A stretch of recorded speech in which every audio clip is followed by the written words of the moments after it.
Suspense, which is heard on Thursday nights at this hour, is taking its customary summer holiday. Suspense returns to the air 1 week from now on Thursday, August 31st.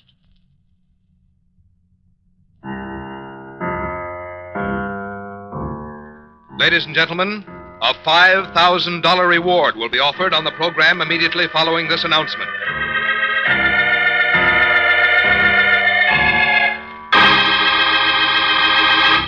You out there. You who think you've committed the perfect crime, the perfect murder, that there are no clues, no witnesses, that your identity is unknown.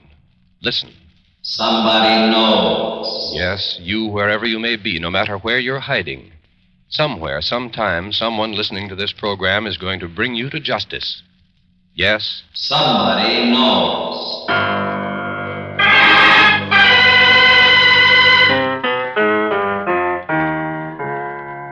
The Columbia Broadcasting System presents Somebody Knows, a program conceived in the public interest, dedicated to aiding the forces of law and order in the solution of this nation's unsolved crimes.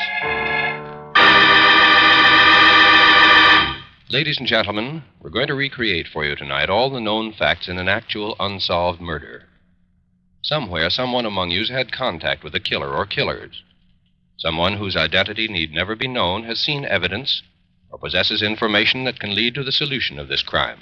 In the public interest, the Columbia Broadcasting System offers $5,000 reward for evidence or information leading to the arrest and conviction of the killer in this unsolved murder. We ask you then to please listen carefully, for you may be the one to win this reward. Somebody knows. It may be you.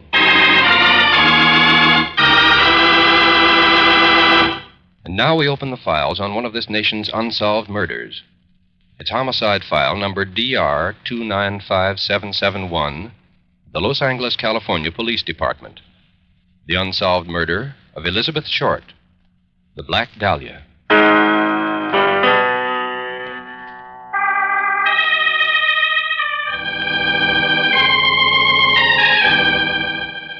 It is approximately 6:45 a.m., the morning of Wednesday, January 15th, 1947. In the southwest section of Los Angeles, California, in the houseless 3900 block on South Norton Avenue, a vacant, weed-overgrown lot is barely visible in the quiet darkness just before dawn. Then an old, battered sedan speeds south on Norton Avenue, suddenly swings sharply into the curb opposite that vacant lot.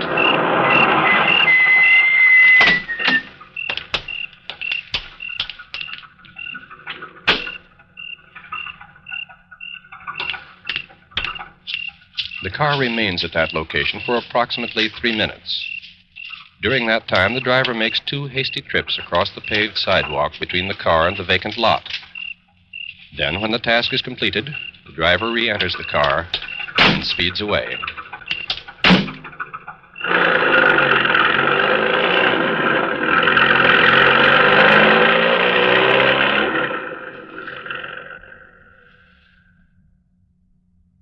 It is now 11:05 on the morning of Wednesday, January 15th, 1947. A monitor on a police complaint switchboard in the Communications Division of the Los Angeles Police Department answers an incoming call. Los Angeles Police Department Complaint Division. Hello, I want to report a body. Body, ma'am? Yes, a nude body. It's lying there just off the sidewalk in the vacant lot. Where is this lot, ma'am? It's in the 3900 block on South Norton Avenue. Thank you. We'll have somebody out there right away. It is now 11:07, Wednesday morning, January 15th, 1947. Radio car 302, manned by officers F.S. Perkins and W.E. Fitzgerald of the University Division, is cruising in the southwestern section of Los Angeles. Code 2, a 390 down on the west side of Norton Avenue, 3900 block. Uh-oh. Crank it up, Code Fitz. 2, a 390 down on the west side of Norton, 3900 block. Car 302, acknowledge. 302, got it. In response to the Code 2 broadcast, the radio car proceeds immediately to the 3900 block on Norton Avenue and pulls over to the curb on the west side of the street.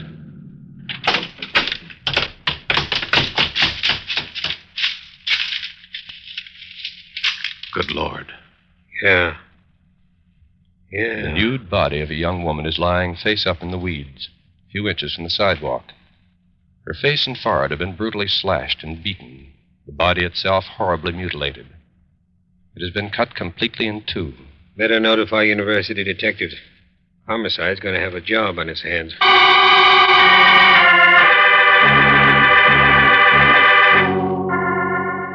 The officers report their findings to the University Police Division. What is to prove to be one of the greatest manhunts in the history of the Los Angeles Police Department is underway.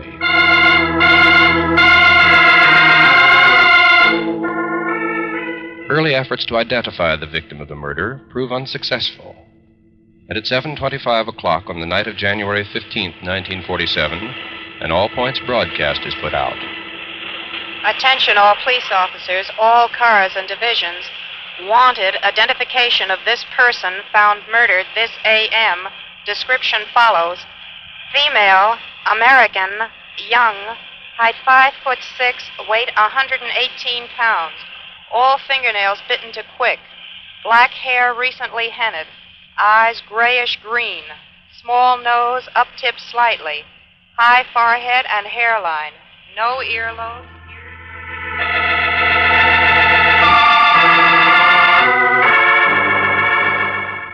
Meanwhile, Dr. Frederick D. Newbar, chief autopsy surgeon of the coroner's office, makes a postmortem examination that lasts 3 full hours. Then he reports. The immediate cause of death was hemorrhage and shock due to concussion of the brain and lacerations of the face. There were rope marks around her neck, wrists, and ankles. These, along with the severe mutilations of the body, indicate the victim was probably tied and sadistically tortured before her death. Fingerprints are taken at the morgue, and at 2 a.m. on the morning of January 16th, 1947, enlarged photographs are flashed by wire photo to the FBI in Washington. Emergency. Request immediate search. And within 5 hours, a reply comes in from the FBI. Positive identification of prints made from those recorded in this office September 1943. Subject Elizabeth Short. Age that date 19 years. Clerk at Camp Cook, Lompoc, California, Post Exchange. Arrested Santa Barbara, California for drinking with soldiers in local cafe. Description follows. Height 5'6", weight 100. With the positive identification of the victim as Elizabeth Short, the police investigation swings into high gear. Her mother, Mrs. Phoebe May Short of Medford, Massachusetts, is notified and within hours arrives at the Los Angeles airport. Elizabeth wanted to get into pictures. That was her principal ambition. But she wrote to me 10 days ago that she was working in a naval hospital then in San Diego. I just can't believe that my daughter is dead. Sure, I know Beth Short. She was a swell kid. I'll say she had men friends, plenty of them. Gee, she was a pretty kid with that dark hair and that pretty white skin. And when she got all dolled up in that sheer black clothes, that's how she got her nickname, you know. That's why everybody called her the Black Dahlia.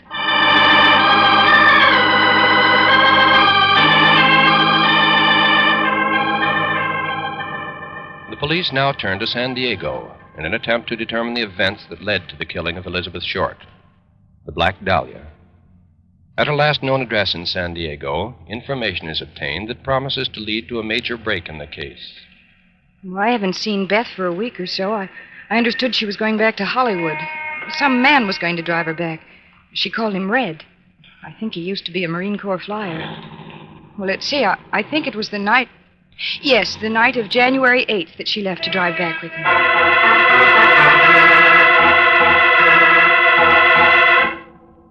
Now the police have something more definite to go on. And for 3 days, a search is made for this unknown man. Then, on January 20th, 1947, at police headquarters in downtown Los Angeles. Say, I understand you want to talk to me. I'm the man who left San Diego with Elizabeth Short. I first met her maybe a week or 10 days before Christmas. I was down there on a business trip. I saw her standing alone on a street corner, and you know how it is. How well did you get to know her? Well, we had dinner together a few times. That was about all. What about this trip to Los Angeles? Well, she heard that I was going there, and she asked if she could go with me. So I said, sure. That was on the night of January 8th? That was the night we left, yeah. January 8th. When did you reach Los Angeles? Well, it was about 6 o'clock the next night. January 9th? Yes, sir. It doesn't take that long to drive here from San Diego. No, we stayed at a motel the night before. Nothing wrong with it, you understand. There were different rooms. The reason was we didn't leave San Diego until late, and I wasn't in any hurry to get back here. I see. What happened when you got into L.A.? Well, as I said, we drove into L.A. about 6 o'clock that night, in the downtown section, that is. Then, while we were driving... It is shortly before 6 in the evening, January 9th, 1947. Cars approaching the corner of 6th and Los Angeles streets in downtown Los Angeles. Within the car are Elizabeth Short, the man with whom she'd driven up from San Diego. It's been a swell trip, Red. I sure appreciate the lift.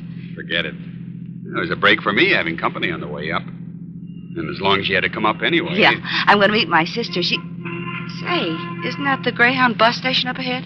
Yeah, that's right. Oh, can I stop there for a minute? I want to check my bags. It'll only take a minute. Well, sure, glad to. Elizabeth Short takes her bags into the station and checks them there. All of her clothes, except those she's wearing, are in those bags. Then she gets back into the car, and they drive off.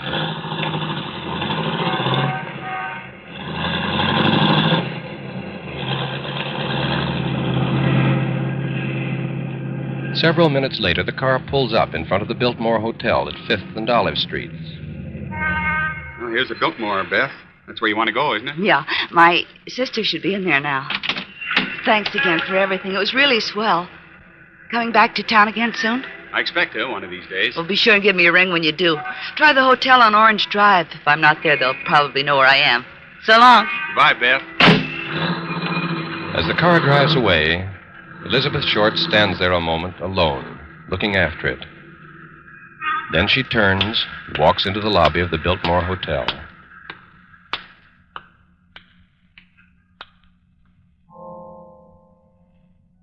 It is not until 6 days later, the morning of Wednesday, January 15th, 1947, that she's heard from again, when a nude, mutilated body is discovered lying in a vacant lot. The body that was once Elizabeth Short. It was once the gay and laughing Black Dahlia.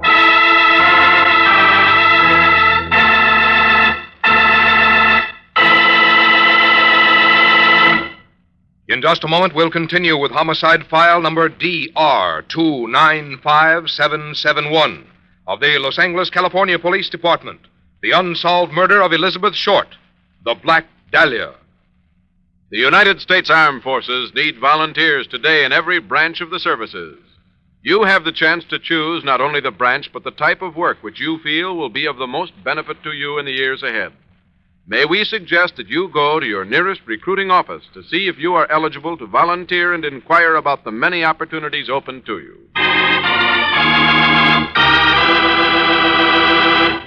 Now back to Somebody Knows, and a true case history of an actual murder.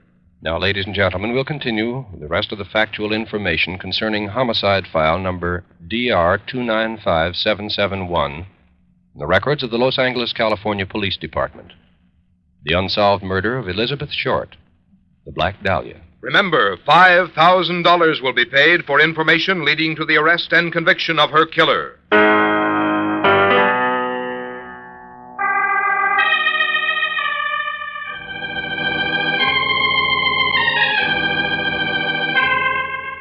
The police check and recheck the story of the man who drove the Black Dahlia from San Diego to Los Angeles and dropped her off at the Biltmore Hotel at approximately 6 o'clock on the evening of January 9th, 1947. Then this statement is issued. We released this man with a clean bill of health. There's no evidence to connect him with the murder of Elizabeth Short.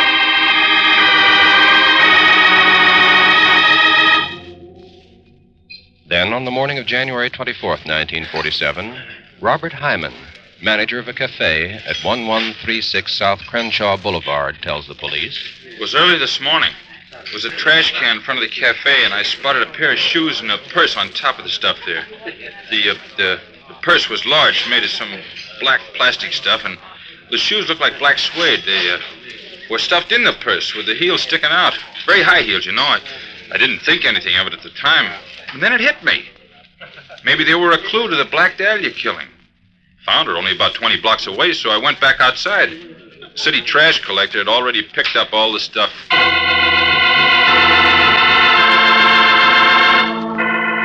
The police immediately make a widespread search for the trash collector's truck and finally locate it at the Los Angeles Byproducts Company. They talk to Mr. K.B. Schroeder, traffic manager of the disposal plant. Yes, that truck came in here all right, but it's already dumped its load.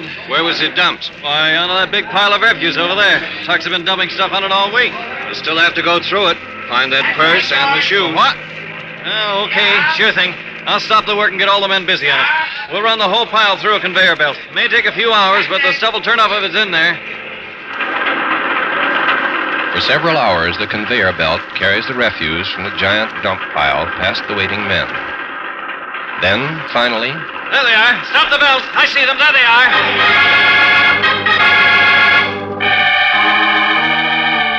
The purse and shoes are recovered from the trash and examined minutely.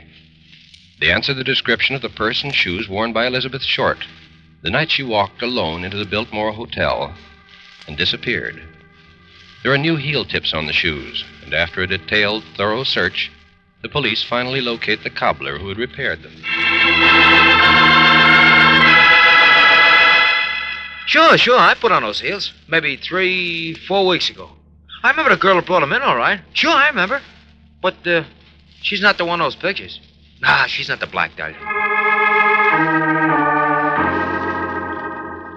On the following day, January 25th, 1947, the first real break in the case occurs. A phone call comes into the Homicide Division. Homicide, Hanson. This is the United States Post Office calling, Postal Inspector Division. Yes? We have something down here that I think will interest you in connection with the Black Dahlia case. Oh? What is it? It's an envelope, and according to the address on it, it contains some personal belongings of Black Dahlia. Are you interested? We'll be right over.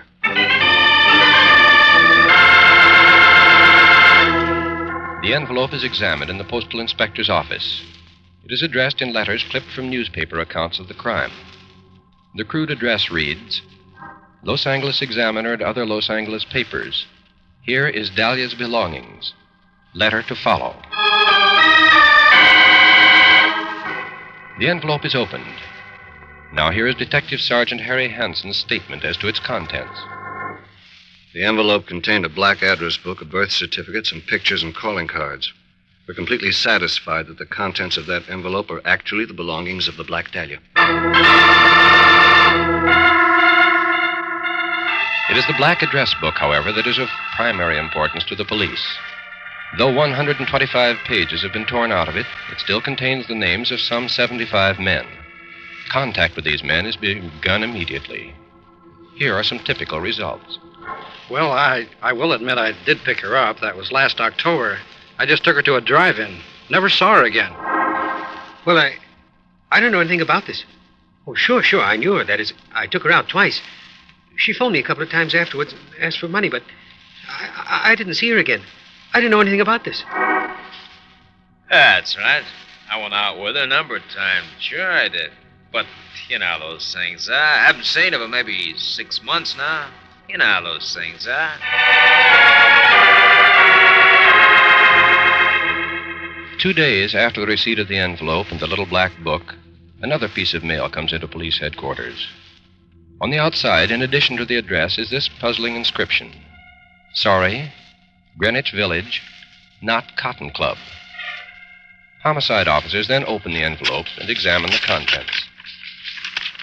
Here, Captain. Ordinary penny postcard. Yes, there's something written on it. Let's see. Wait a minute. Now, listen to this. It says, here it is.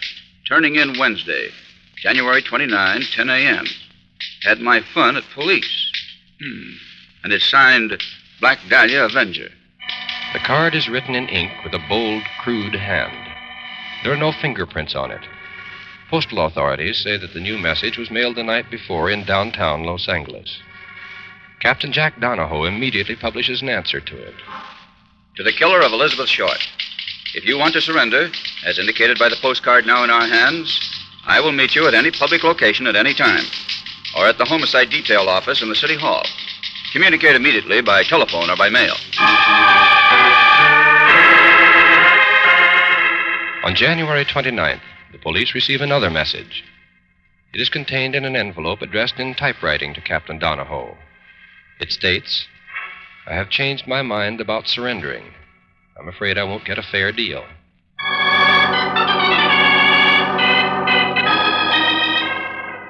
At 1 p.m., with no further word received from the message sender, another answer is drafted and signed by Captain Donahoe, Deputy Chief W.J. Bradley, and Deputy Chief Thad Brown.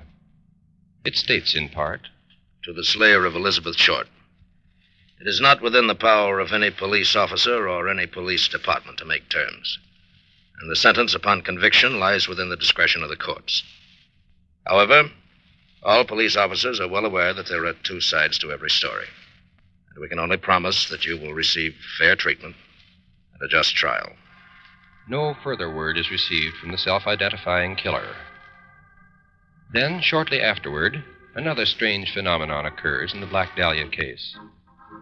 On February 6, 1947, at Fort Dix, New Jersey, a corporal approaches the desk of his commanding officer and stands at attention. Well, Corporal, what is it? I have a confession to make, sir. Confession? Yes, sir. Well, what is it? You read something about the Black Dahlia murder case, the one that took place about a month ago in Los Angeles? Yes, I believe I've read something about it. Why? Well, sir, I was on leave in Los Angeles at the time, and... Well, sir, I'm the killer of the Black Dahlia.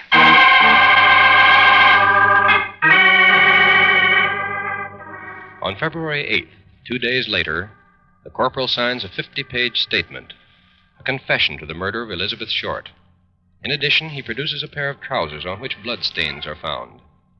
The Homicide Bureau makes a very careful study of all his claims. The result? The corporal's statement is confused and wandering.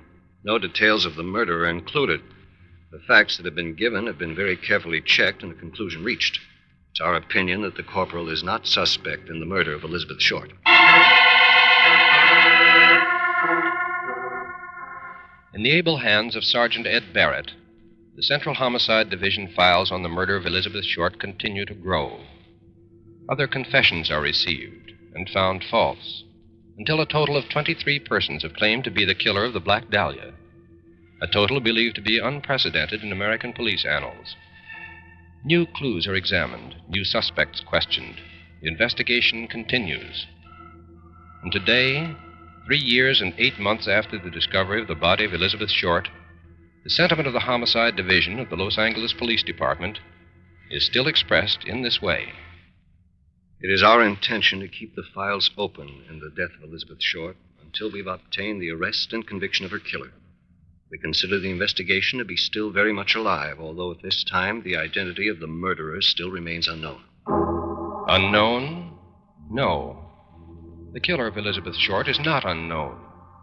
Somewhere in whatever town or city this person is hiding, someone of you has seen him today, has spoken to him, eaten lunch and dinner with him, knows the location of the spot where he beat and tortured her over 3.5 years ago.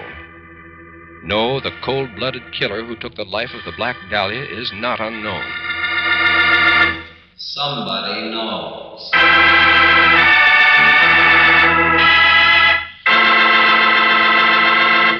Now listen carefully, please. Listen, all of you, wherever you may be. We're going to give you a recapitulation of pertinent facts in the unsolved murder of Elizabeth Short, the Black Dahlia. Better make a note of them. And remember, by following the instructions we shall give you in a moment, you may be the one to earn a $5,000 reward. Now, here are the actual facts in the case. Elizabeth Short, 22 years of age, known as the Black Dahlia, was found dead in a vacant lot in the 3900 block on South Norton Avenue in Los Angeles, California. The time was approximately 11 o'clock in the morning, Wednesday, January 15th, 1947. The police believe that she had been held prisoner and tortured by a sadistic pervert for some time before death, possibly for as long as 6 days, since her whereabouts are unknown, from the time that she entered the Biltmore Hotel at 6 o'clock on the evening of January 9th. Her statement that she was intending to meet her sister there was found to be false. Now, here is one of the most important facts concerning this case. No trace of the clothing she was wearing at the time she entered the hotel has ever been found. Here's a description of that clothing as contained in a special police bulletin published at the time. Please listen carefully. She was wearing a black suit, no collar on coat, probably cardigan style.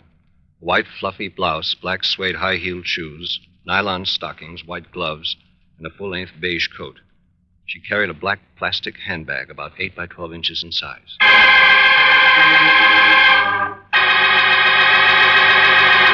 Ladies and gentlemen, if any of you possesses information that may have a bearing on the unsolved murder of Elizabeth Short, Black Dahlia, and please don't send guesses or hunches, but only actual, authentic information, follow these instructions so that your name and identity need never be made known unless you wish. Now listen carefully. Write your information on a plain sheet of paper. Do not sign your name. Instead, sign it with 6 numbers, any arrangement of any 6 numbers. Then tear off a blank corner of that paper with a ragged edge. Write the same 6 numbers on that corner and keep it. Mail the rest of the paper with the information to Somebody Knows, Hollywood, California. You need tell no one what you have done. Mail your letter to Somebody Knows, Hollywood, California. And if the information you've supplied leads to the arrest and conviction of the killer of Elizabeth Short, we'll announce your signature number on your local CBS station. Then, if you don't want your name to be known, go to your lawyer or doctor, your priest, minister, or rabbi, and have him present the torn corner of the paper to any CBS station. In this way, you do not need to appear in person.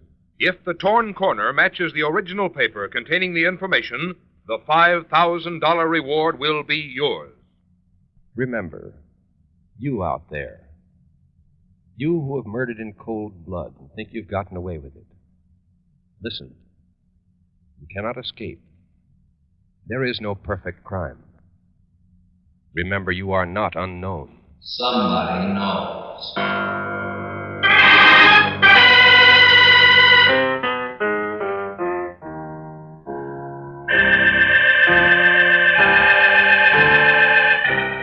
Tonight's case was written by Sidney Marshall from information in the files of the Los Angeles, California Police Department. Research was by Maurice Zim. Music was composed and played by Milton Charles. Somebody Knows is a James L. Safier production in association with CBS by arrangement with the Chicago Sun-Times and is based on a copyright owned by W.L. Finstadt. It was narrated and directed by Jack Johnstone. In order to be eligible for the reward, letters containing actual, authentic information leading to the arrest and conviction of the killer or killers of Elizabeth Short must be addressed to Somebody Knows, Hollywood, California, and must be postmarked not later than midnight, September 13th, 1950. Arrest of the guilty person or persons must occur within 90 days of that date, and conviction must be within 1 year of tonight's broadcast. If more than one person gives the information leading to conviction, our judges will divide the $5,000 reward among them in proportion to the importance the judges attach to the facts supplied. And in this, the decision of our judges will be final. This is Frank Goss saying good night, and remember, Somebody knows. There's always an unusual adventure in store for you when Casey, crime photographer, takes his camera in hand to track down the criminal to his lair. Casey, crime photographer, is a regular Thursday night CBS feature. Stay tuned for his latest adventure, which follows immediately on most of these same CBS stations.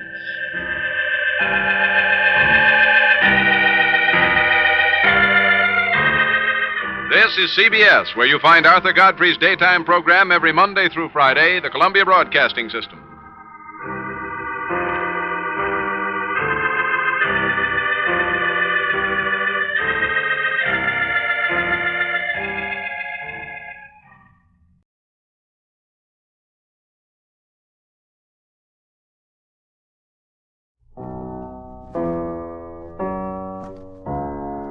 Ladies and gentlemen, a $5,000 reward will be offered each week on the program immediately following this announcement.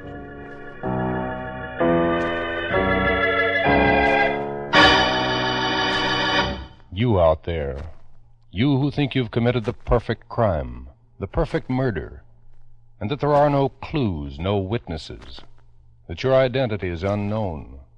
Listen. Somebody knows. Yes, you, wherever you may be, no matter where you're hiding. Somewhere, sometime, someone listening to this program is going to bring you to justice. Yes? Somebody knows.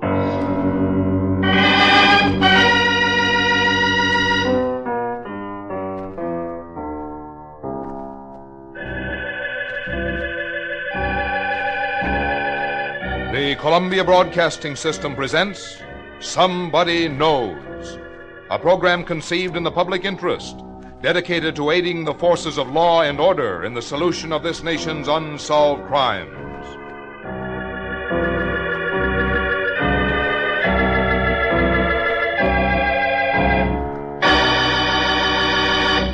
Ladies and gentlemen, we're going to recreate for you tonight all the known facts in an actual unsolved murder.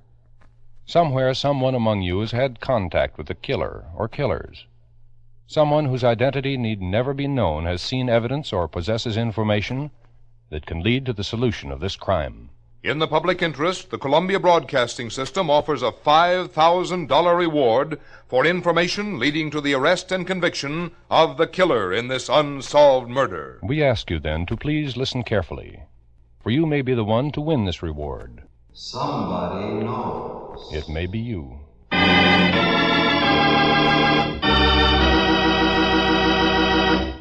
And now we open the files on one of this nation's unsolved murders. It's homicide file number 78654 of the St. Paul, Minnesota Police Bureau.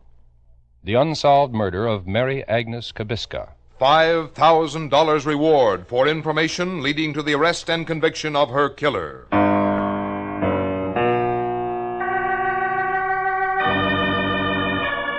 The month is December, the year 1949.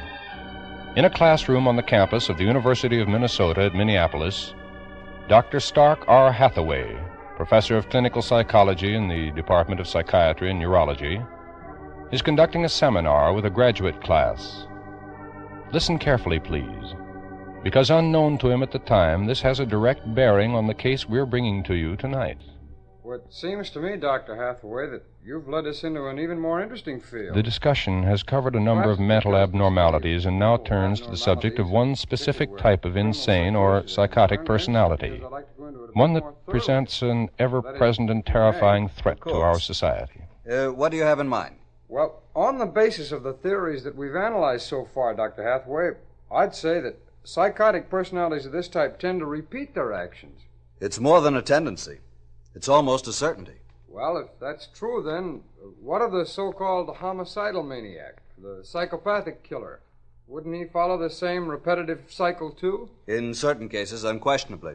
The same pattern will be followed time and time again. All right. Would it be possible, then, from a study of the circumstances surrounding a psychopathic murder to determine the type of personality of the killer?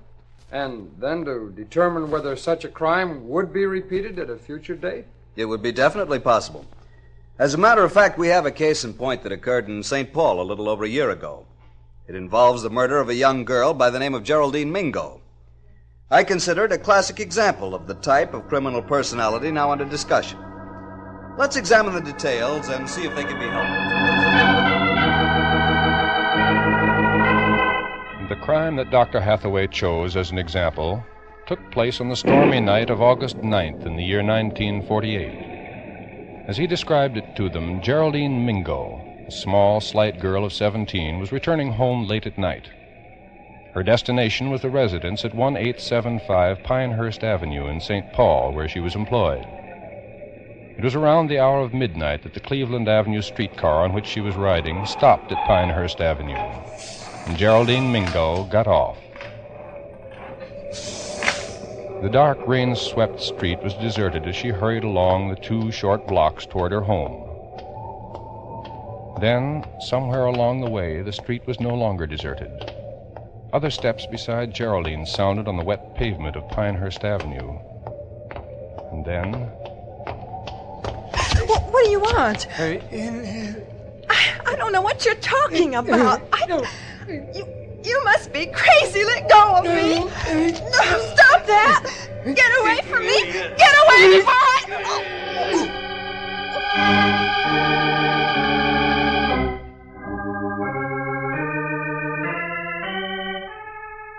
Dr. Hathaway reminded his class that Geraldine Mingo's body was not found until the following morning, in an alley some 3 miles from where the murder had occurred.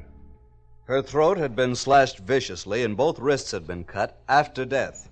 What's more, she hadn't been robbed or criminally assaulted. Geraldine Mingo was a quiet, rather withdrawn girl, and she had very few friends or acquaintances. At the time, no possible motives for the crime were evident. Gentlemen, it is my conclusion that Geraldine Mingo was killed by a psychopathic slayer. Dr. Hathaway? Yes. Did the St. Paul police know of your opinion at that time? Yes, they'd call me in for consultation. But the point I wish to make is that a type of homicidal compulsion was involved, which has its classic type of personality. A psychopathic personality that will react in a predictable fashion to a predictable set of circumstances. In the case of the murder of Geraldine Mingo, the circumstances were these. She was a small girl, underweight. She was shy and with few friends. The murder was committed on a quiet, deserted street. It took place around midnight. The weather was stormy, inclement. The girl had been riding a public conveyance on Cleveland Avenue. She got off alone, started to walk alone to her destination several blocks away. It is my belief that when a similar set of circumstances occurs in the future, and it will occur, the psychopathic slayer who took the life of Geraldine Mingo will almost certainly kill again. Dr. Hathaway's prediction to his class was made in December of 1949. On the evening of January 14th, 1950, a certain set of circumstances begins to form. The time is approximately 7:30 p.m. The place, the residence of Orlando Teshian, music teacher and composer at 1899 Princeton Avenue, St. Paul, Minnesota. Mary Agnes Kabiska, adopted daughter of Mr. Teshian, is preparing to leave the house. You sure you won't change your mind and go with me, Father? No, Mary, no, not tonight. Not even for a performance of the Ballet Russe? No, not even for that, my dear. I'm afraid my love for the ballet cannot transcend my dislike for this miserable weather we're having. And with this cold of mine... Oh, of course, Father, I understand. Are you certain you wish to go, Mary? To see a performance of the Ballet Russe? You know I couldn't miss that. Yes, I do know. But on such a night as this, and to go alone... sometimes I wish I hadn't catered so to your love of music. Young, pretty girl like you should have more interest in friends, young men. Oh, Father. No, I'm sorry. By all means, go, my dear. Go and enjoy yourself very much. Don't worry, Father, I will. Don't wait up for me. I may be late. Be sure to call me if you're going to be very late, Mary. Of course, I always do. Good night, Father. Good night, my dear.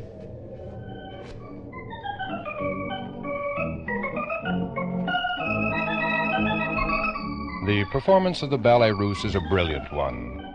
The audience at Northrop Auditorium sits enthralled by it. But at 10:45, a full 30 minutes before the ballet will be over, almost as though she'd remembered an important appointment, Mary Agnes Kabiska suddenly rises to her feet and leaves. At 11:14 p.m. at the corner of University and Pryor Avenues, a bus driven by Ray Milligan of 1022 Cumberland Street, St. Paul, stops to let her aboard. Then it proceeds through the stormy and inclement weather along Cleveland Avenue.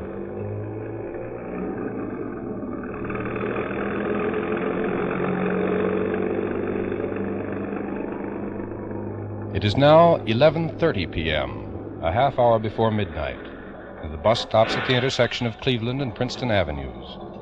And Mary Agnes Kabiska gets off at the same corner where she'd first taken a bus 4 hours before. And then her small, frail figure starts along the dark, deserted sidewalk toward her home, 2.5 blocks away.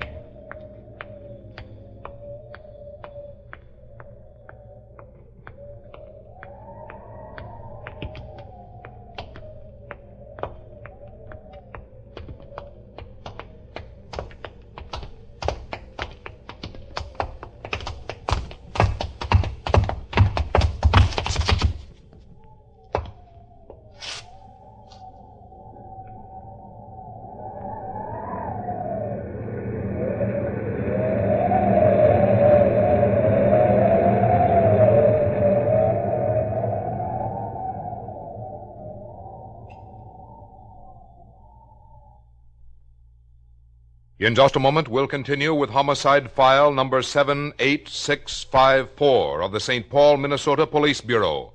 The unsolved murder of Mary Agnes Kubiska.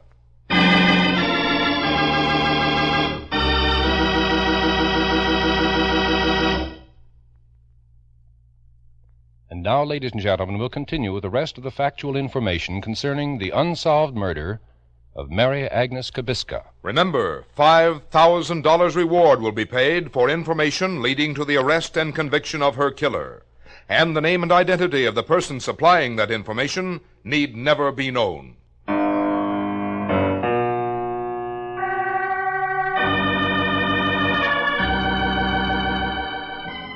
A few minutes after midnight on the morning of Sunday, January 15th, 1950, a call comes into the alarm room of the police bureau at 10th and Minnesota Streets in St. Paul.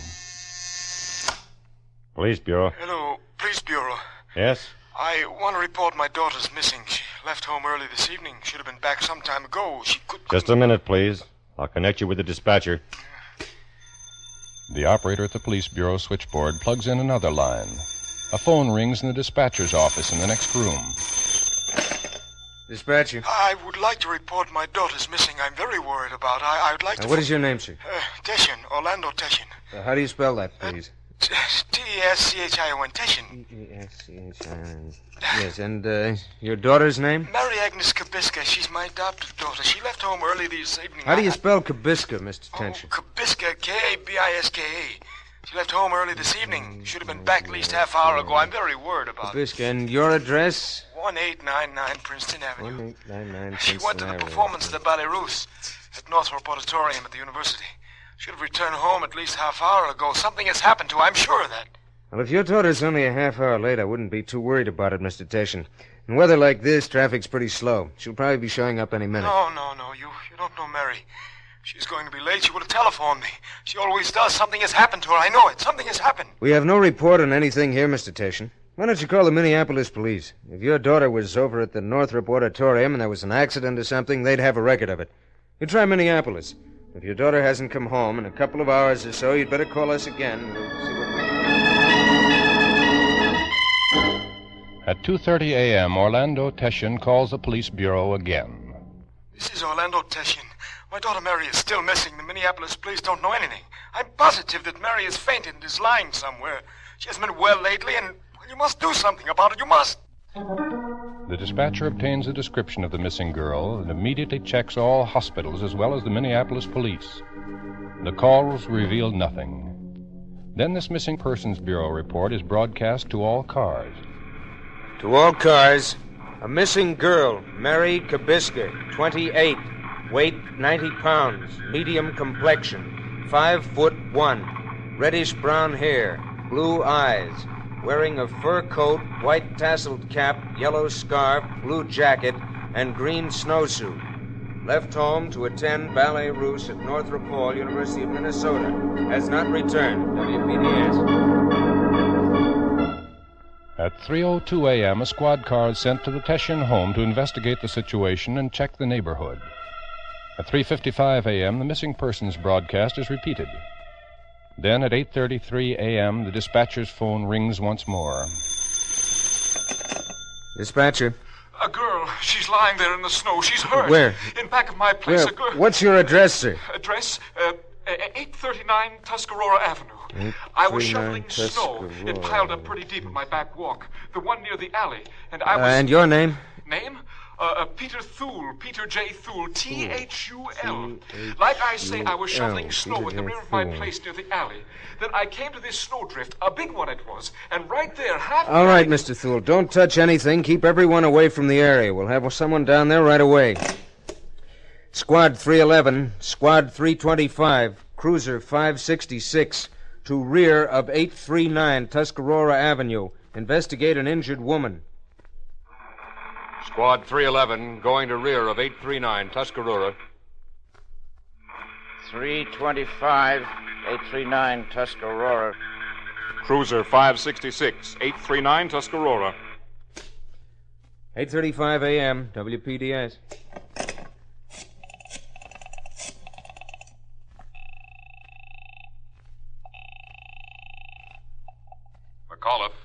Dispatcher, Lieutenant. I'm sorry to bother you at home, but we just got a report. Yes. An injured woman found buried in a snowdrift in the rear of 839 Tuscarora. Thought you'd better know, just in case it turns out to be something for homicide. Thanks, dispatcher. Send a white car for me. I'll be dressed by the time it gets here. Shortly afterwards, Detective Lieutenant Lester McAuliffe, head of homicide, arrives at the alley in the rear of 839 Tuscarora.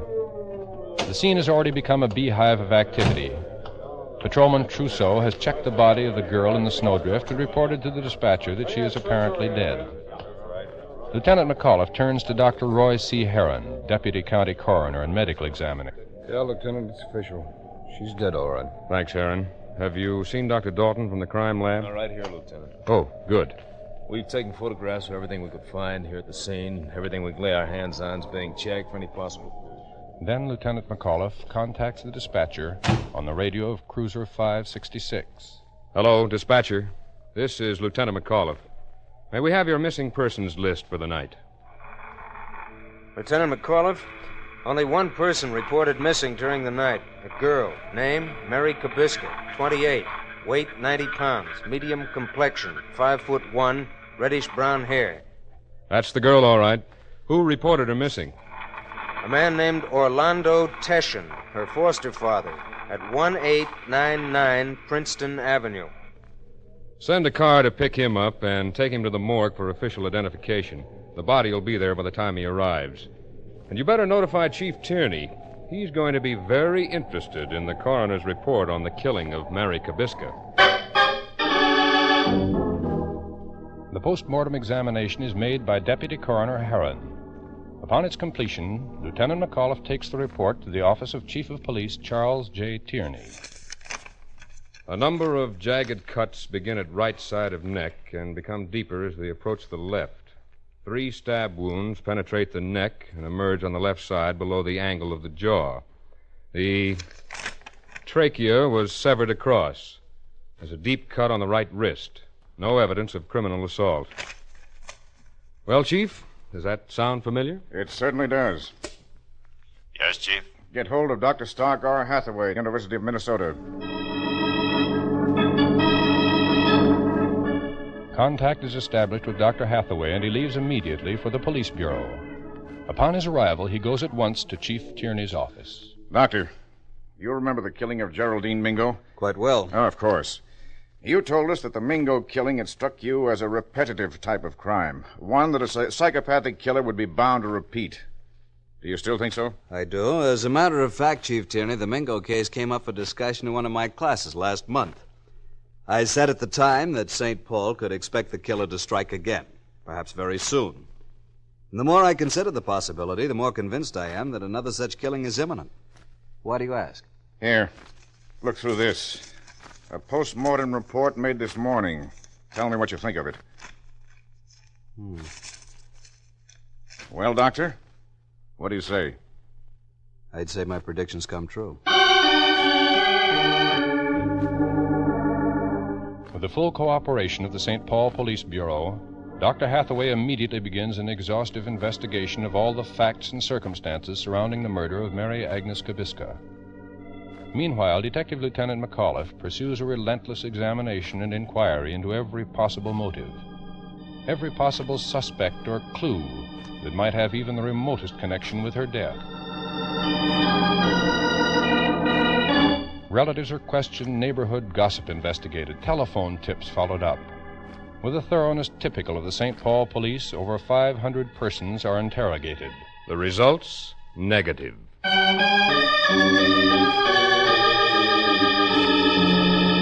Then, on January 24th, 1950, a conference is held in an office on the campus of the University of Minnesota. Present are Chief of Police Charles J. Tierney, several of his assistants, and Dr. Stark R. Hathaway. Doctor, we're just about licked on this Kabiska killing, unless you've managed to come up with something for us. I've prepared an analysis for you, Chief Tierney, on the similarities and conclusions to be drawn in the Mingo and Kabiska cases. There it is. This? Oh, 28 pages, single-spaced. What's in it? Among other things, 21 points of similarity in the two killings. Similarities that indicate to me the repetitive nature of the crimes and that the killer is a psychopath.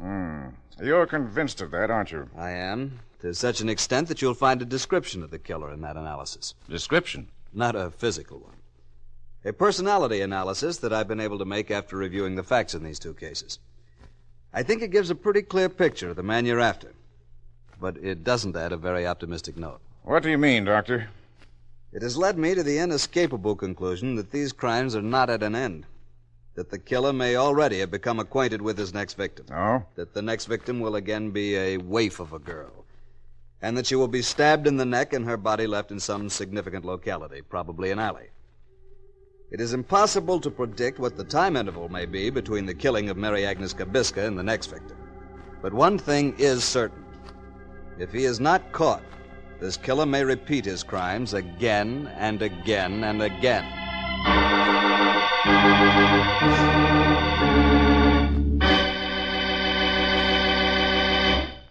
Now listen carefully, please. Listen, all of you, wherever you may be. We're going to give you a recapitulation of all the pertinent facts in the unsolved murder of Mary Agnes Kabiska, including Dr. Hathaway's personality description of her killer. Better make a note of them. And remember, by following the instructions we shall give you in a moment, you may be the one to earn a $5,000 reward. Now here are the actual facts in the case. Mary Agnes Kabiska, 28 years of age, was stabbed to death somewhere in the vicinity of her home at 1899 Princeton Avenue, St. Paul, Minnesota. The date? Early morning, Sunday, January 15th, 1950. The murder weapon was a narrow-bladed instrument, possibly a penknife, very keen on at least one edge. Her purse is known to be missing. A drawstring-type purse with a cardboard bottom, no metal on it. The purse is black, with gold thread running through it in stripes. Inside the purse should have been her keys and a pair of opera glasses, lorgnette type, with mother-of-gold coating in a pinkish cast. Also missing is the double mitten from her right hand. The inside mitten was black. The outside one was black with an embroidered flower in red with green leaves. It is the theory of Dr. Stark R. Hathaway, professor of clinical psychology at the University of Minnesota, that the murder of Mary Kabiska is the second in a series of repetitive crimes performed by a psychopathic killer. Here is Dr. Hathaway's point-by-point analysis of that killer. Please listen very carefully. Point number 1. The man is somehow connected with the neighborhood in which the killing took place. 2. He has an automobile, probably an inconspicuous one, possibly a small truck. Number 3. He has time to roam the neighborhood on at least some nights of the week around the hours of 10 p.m. to 1 a.m., either in the car or on foot. 4. The killer had opportunity to hear about Mary Kabiska. Very likely knew her, at least by name. Possibly because he is in a business that contacts the public. 5. He is probably between 20 and 45 years of age. 6. He is likely to be married, with a probable deep maladjustment in that marriage. 7. This man may be intelligent and a capable person who is thought of as reliable. He may have a good job or be in business. Not a person readily open to routine suspicion. 8. He is likely to have had a nervous breakdown in the past. 9. The killer will probably suffer from sullen or moody spells, though not be thought of as particularly queer or insane. 10. He will probably be considered as having less than average interest in women and girls. 11. The killer usually carries the knife with him. You've just heard Dr. Hathaway's description, his personality analysis of the probable killer of Mary Agnes Kabiska, a psychopathic killer, one who, unless he is caught, will repeat his murderous crimes again and again and again.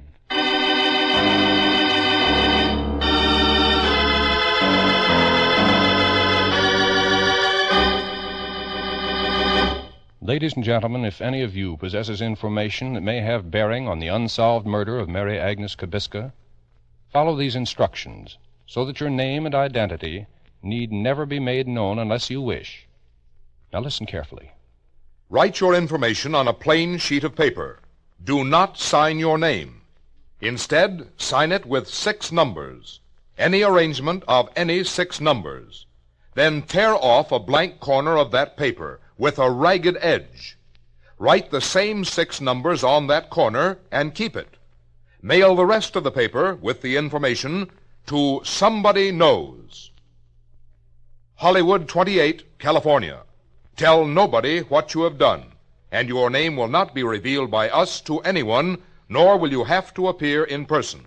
If the information you've supplied leads to the arrest and conviction of the killer of Mary Agnes Kabiska, we will announce your signature number on this program.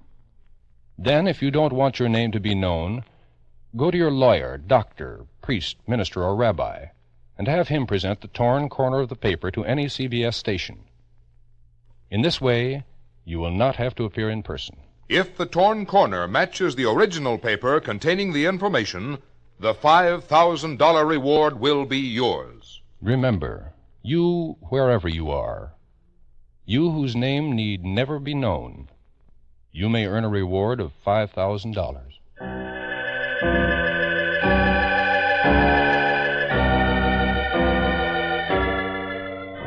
Next week at the same time, we'll present another true case history of unsolved murder. Number 235-1950 in the homicide files of the Philadelphia, Pennsylvania Police Department. The murder of Joseph P. Bohannock.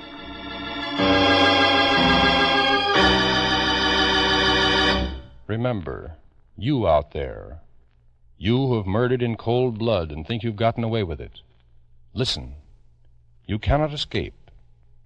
There is no perfect crime. Remember, you are not unknown. Somebody knows.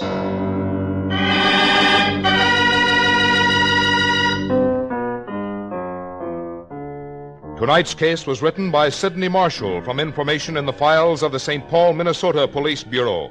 Research was by Maurice Zim. Music was composed and played by Milton Charles. Dr. Stark R. Hathaway was portrayed by Harry Bartell. Somebody Knows is a James L. Safier production in association with CBS by arrangement with the Chicago Sun-Times and is based on a copyright owned by W.L. Finstad. It was narrated and directed by Jack Johnstone.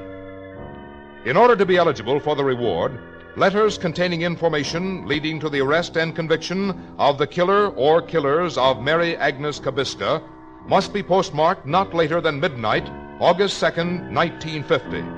Arrest of the guilty person or persons must occur within 90 days of that date, and conviction must be within 1 year of tonight's broadcast.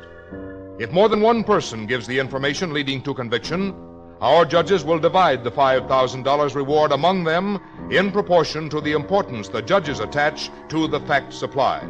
And in this, the decision of our judges will be final. Until next Thursday at the same time, this is Frank Goss saying good night for Somebody Knows.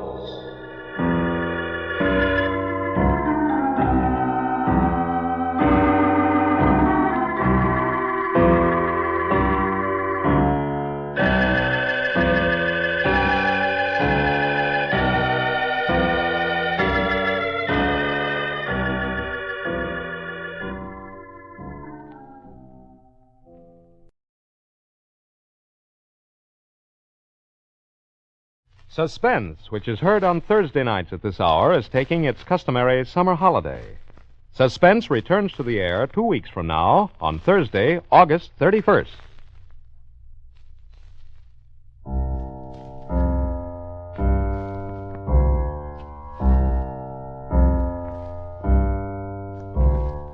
Ladies and gentlemen, a $5,000 reward will be offered each week on the program immediately following this announcement.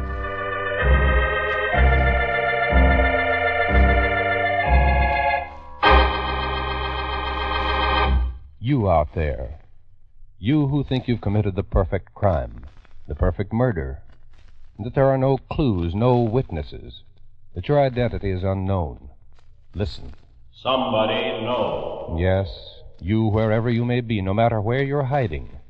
Somewhere, sometime, someone listening to this program is going to bring you to justice. Yes? Somebody knows.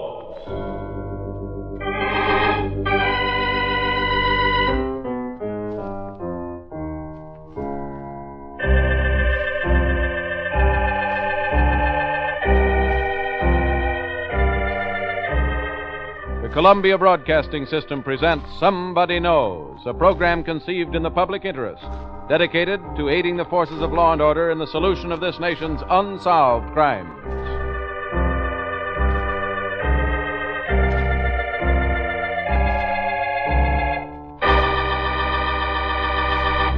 Ladies and gentlemen, we're going to recreate for you tonight all the known facts in an actual unsolved murder.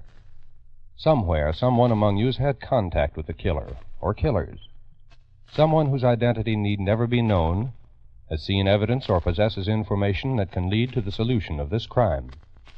In the public interest, the Columbia Broadcasting System offers $5,000 reward for evidence or information leading to the arrest and conviction of the killer in this unsolved murder. We ask you then to please listen carefully, for you may be the one to win this reward.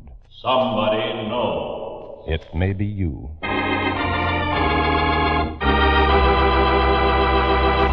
And now we open the files on one of this nation's unsolved murders. It's homicide file number 3867 of the Detroit, Michigan Police Department. The unsolved murder of Mrs. Jean Long.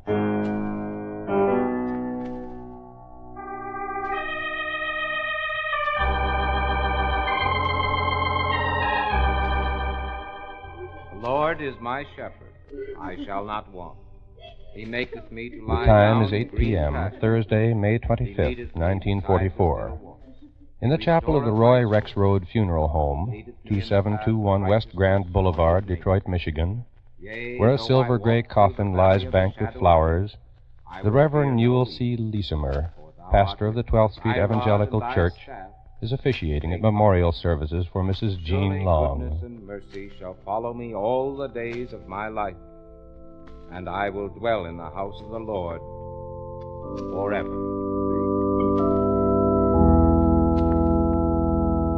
At the conclusion of the services, Mr. and Mrs. Robert L. Croyle, the parents of Mrs. Jean Long, sit hand in hand, dazed and bewildered in their grief. Jean was such a good girl. A good girl. She'd been a hard worker for the church for 18 years. Why did this happen to her? Why?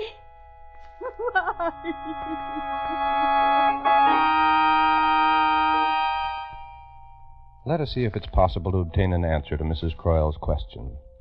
Let us examine some of the more pertinent facts regarding the life and death of Jean Croyle Long.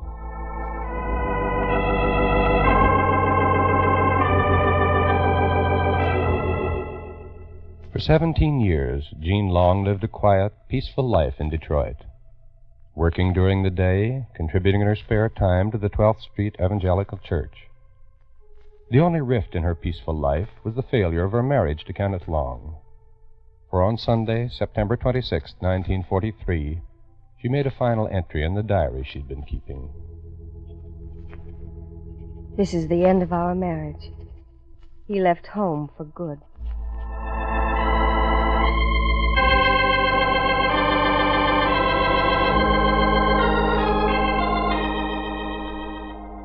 It is now Tuesday, May 23rd, 1944. The time is 8 o'clock in the evening. In the parsonage of the 12th Street Evangelical Church, the Reverend Newell C. Leesimer, pastor, is dictating letters to be sent to the members of his congregation who are in the service. Everyone has been putting his Jean back Long to the is wall. cutting the typewriter Every stencils on available them as he moment is talks. spent in aiding and abetting the war work. But never for one moment are you out of our thoughts or our prayers. May the good Lord bless you and keep you safe from harm. Well, I guess that does it, Jean. They're wonderful letters, Reverend. Shall I enclose the church news bulletin with these? Yes, if you don't mind. Sorry I can't stay and help you, but Mrs. Leesimer and I have a few calls to make. Oh, that's all right. It'll only... Oh, say, I thought of a poem by Whittier the other day. I thought it might be nice to include in the bulletin. Oh? Which is it? The one that goes, I know not what the future hath of marvel or surprise, assured alone that life and death his mercy underlies. Mm-hmm. I know not where his islands lift their fronded palms in air. I only know I cannot drift beyond his love and care. Include it by all means, Jean. I'm sure its message will have great meaning for those who are facing possible death. Yes, I know it has great meaning for me. Well, I'll run over to the church office and get started on this right away. The letters will be waiting for you in the morning. Good night. Good night, Jane.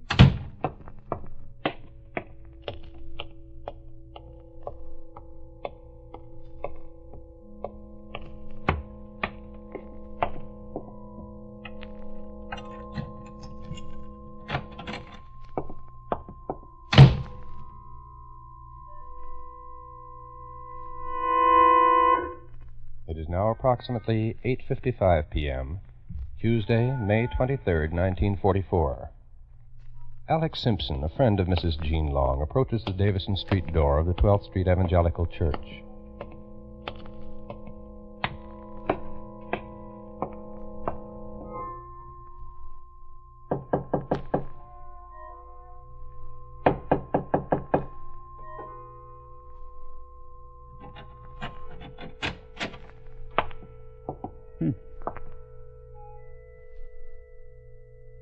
Jean? Jean, are you in here? He goes down into the basement of the church where the office is located.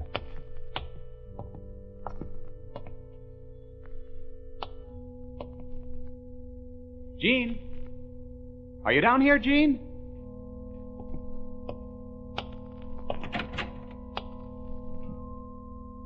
Jean?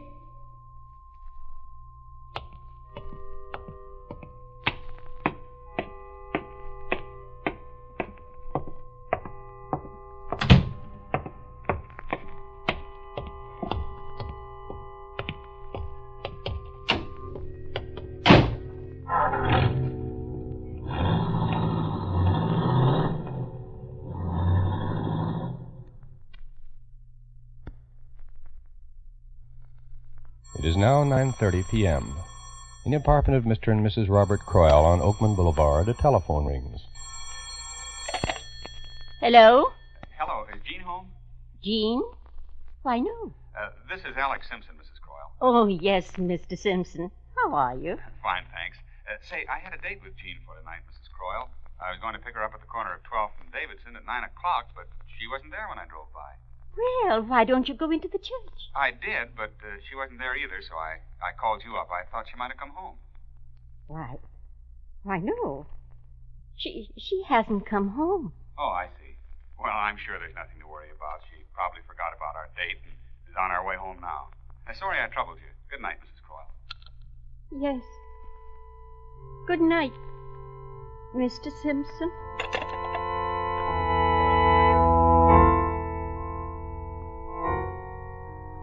It is now approximately 11:30 p.m. Mr. Leesemer stands in the doorway of the parsonage after saying good night to a guest. He notices that a light is burning in the basement office of the church. Oh, that's strange. Either Jean's working very late or... I'd better check on it.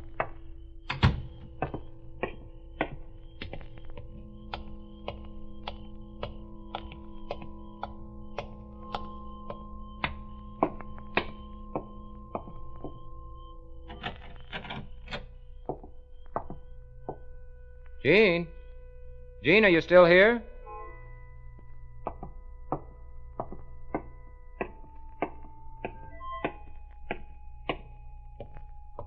Jean, are you still working?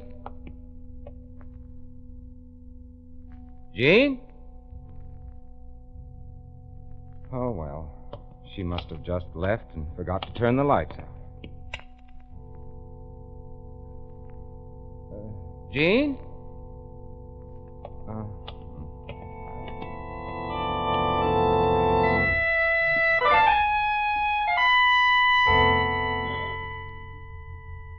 It is now a few minutes past midnight. Wednesday morning, May 24th, 1944. On the 6th floor of police headquarters at 1300 Beaubien Street in Detroit, Michigan, a call comes into the headquarters switchboard. Police department. Hello? Hello? Police department. You've got to find her for me. You've got to find her. What is it, ma'am? Is someone missing? Yes. It's my daughter, Jean. Jean Long. She hasn't come home. No one knows where she's gone. Oh, you've got to do something. She's disappeared.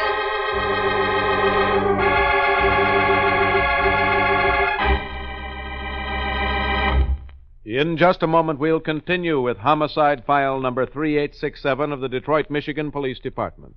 The unsolved murder of Mrs. Jean Long.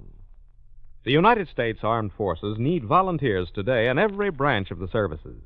You have the chance to choose not only the branch, but the type of work which you feel will be the most benefit to you in the years ahead.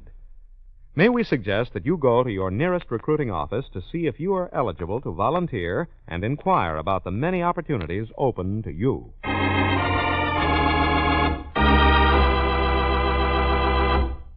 Now back to Somebody Knows and a true case history of an actual murder. Now, ladies and gentlemen, we'll continue with the rest of the factual information concerning homicide file number 3867 from the records of the Detroit, Michigan Police Department.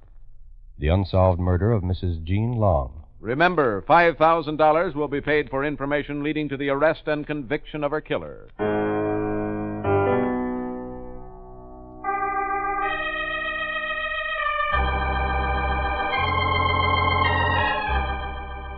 It is now about 9 in the morning, Wednesday, May 24th, 1944. Reverend Leesimer leaves his study and starts toward the side door of the parsonage. Noel, are you going over to the church? Oh, yes, dear. I want to pick up those letters that Jean got ready for me last night. Well, while you're there, you'd better look at the flowers on the altar. The choir's going to meet tonight. Yes, that's right. Those flowers are probably drooping by now. I'll take care of them.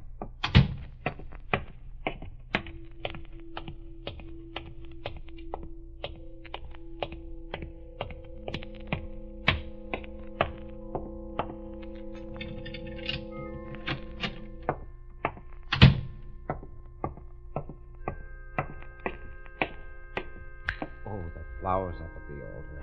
I'd better take care of them first.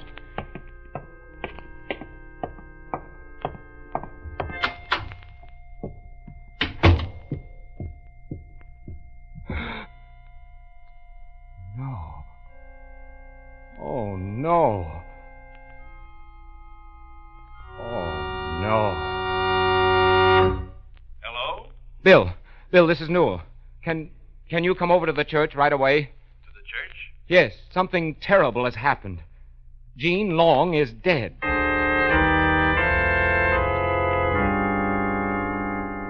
The Reverend Leesimer's call has been to Mr. William A. Hammond, Vice President of the Board of Trustees of the 12th Street Evangelical Church. It takes Mr. Hammond about 5 minutes to arrive at the parsonage, and Mr. Leesimer leads him immediately into the nave of the church and down the middle aisle.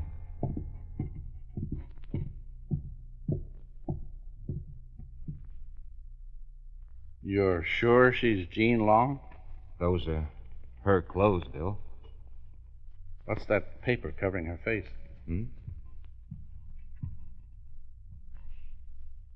I know not what the future hath of marvel or surprise. Oh, dear. Assured alone that life and death his mercy underlies. I know not where his islands lift the fronded palms in air. What? I only know I cannot drift beyond his love and care. What is it, Newell? A poem by Whittier. Jean wanted to... That must be the church news bulletin lying across her face. Did you place it there? No. We'd better call the police.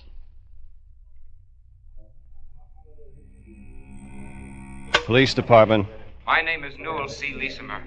I'm pastor of the 12th Street Evangelical Church at the northeast corner of 12th and Davison. Yes, Mr. Leesimer? I want to report the death of my secretary. I believe she may have been murdered. Where is she, Mr. Leesimer? In the church. The nave. We'll have some men out there right away. Don't touch anything. Just stand. The emergency board operator immediately relays the information across the 6th floor of police headquarters to the operator of the West Side radio station, KQA 371.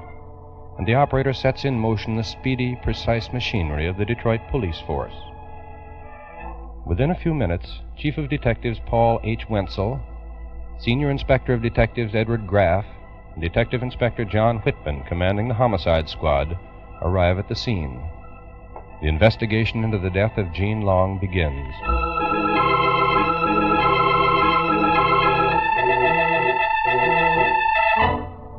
The initial homicide report is made by Detective Lieutenant Harry W. O'Brien of the Homicide Squad, contains in part the following information. Upon arriving at the church, we found the body of Mrs. Jean Long, 40 years old, of 3625 Oakman Boulevard, lying in the nave. Her clothing had been disarranged, and she had been stabbed 3 times in the chest. The left side of her face was badly swollen, and 3 teeth had been dislodged, and her body was covered with blood. Her wristwatch, with the band broken, which was found near the body, had run down at 8:34 o'clock. Coroner's investigator Tony Sapute responds to a call to the coroner's office and removes the body to the Wayne County morgue. A postmortem examination is begun by Dr. Paul A. Kleba, Wayne County medical examiner, and Dr. Donald H. Comp, pathologist. The cause of death? Internal hemorrhage following penetrating puncture wound to the aorta. There is no evidence of criminal assault.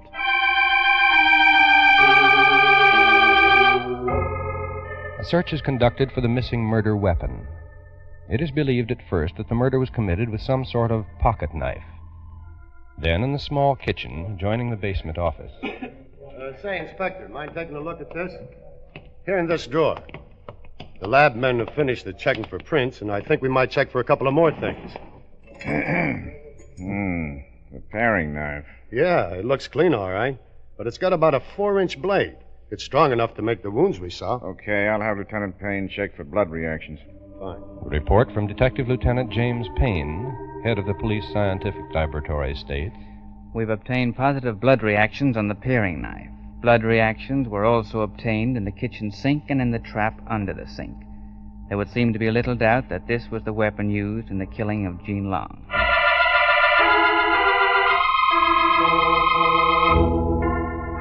One of the most important clues in the case is found lying on the floor about 4 feet from the body. It is a portion of a man's fingernail. It is about 1/4 of an inch long and about 9/16 of an inch in width. The portion of fingernail is examined by Dr. Comp, the pathologist, and he reports, The nail is from the thumb, middle, or ring finger of a man's hand. It's my opinion that this man is not a day laborer, as the nail is fairly well groomed. The nail contains pieces of flesh and blood. It was evidently torn away violently during the struggle preceding Mrs. Long's death. Meanwhile, an intensive and exhaustive investigation is made in an attempt to uncover some clue as to the identity of Mrs. Long's killer, to determine some motive for her death. The entire church membership, her friends, relatives, acquaintances are questioned. The results are negative.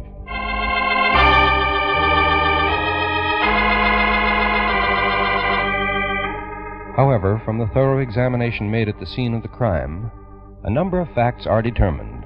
A number of deductions are made. Now here are those facts, those deductions, as expressed by Detective Lieutenant Lane. The crime took place somewhere between the hours of 8 and 9 o'clock in the evening. No struggle took place in the office. Mrs. Long's work had not been completed. The counter on the mimeograph machine showed only 89 copies of the news bulletins run off, and there were 2 chairs at the desk and 2 stacks of envelopes in the process of being filled with the bulletins. As for the church bulletin spread over the dead woman's face, only someone who knew her would have done that, because only someone who knew his victim well would have found it so unbearable to look at her dead face. From these facts, these deductions, it is possible to form a theory as to what occurred on the night of Tuesday, May 23rd, 1944, to make a possible recreation of the murder of Mrs. Jean Long. Now here is our recreation of that crime.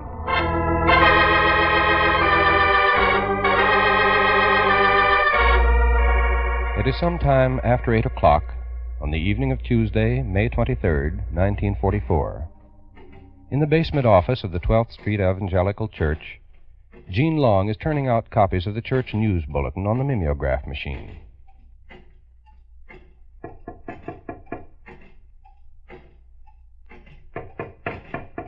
Oh, someone must be at the...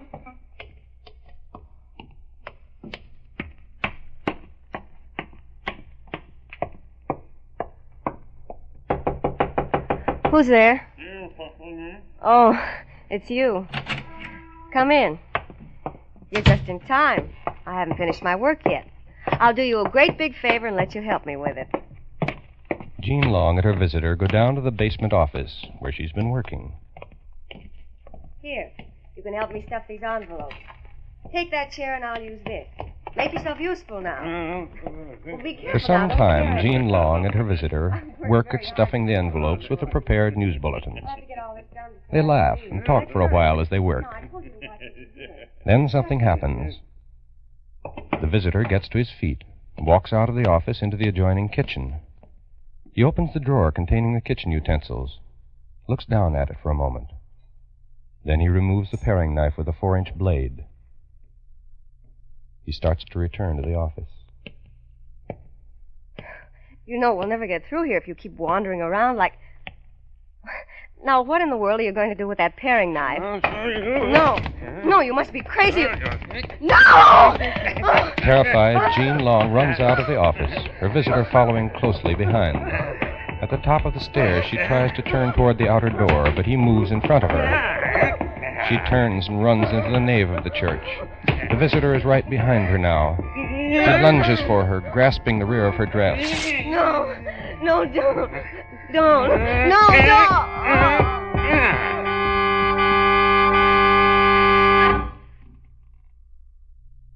It is now Sunday morning, May 28th, 1944, 5 days after the death of Mrs. Jean Long.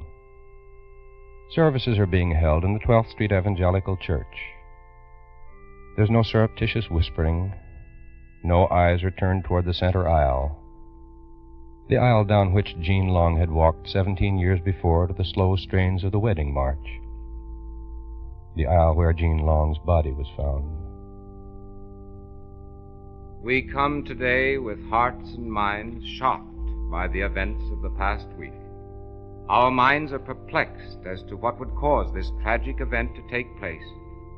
We pray that this grave problem shall be solved and should not be content until justice is met.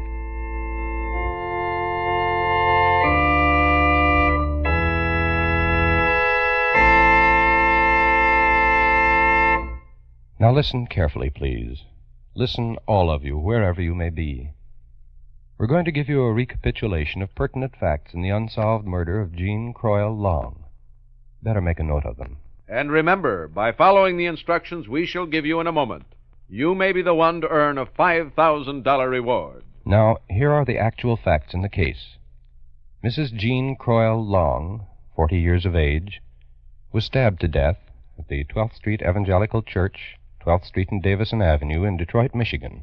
The time, somewhere between 8 and 9 o'clock in the evening, Tuesday, May 23rd, 1944. The police believe that the crime was committed by a person whom Mrs. Long knew rather well. The only tangible clue is a portion of a man's fingernail. It was apparently torn away during the struggle preceding Mrs. Long's death. The nail is from the thumb, middle, or ring finger. The nail is fairly well groomed, indicating that the man was probably not a day laborer.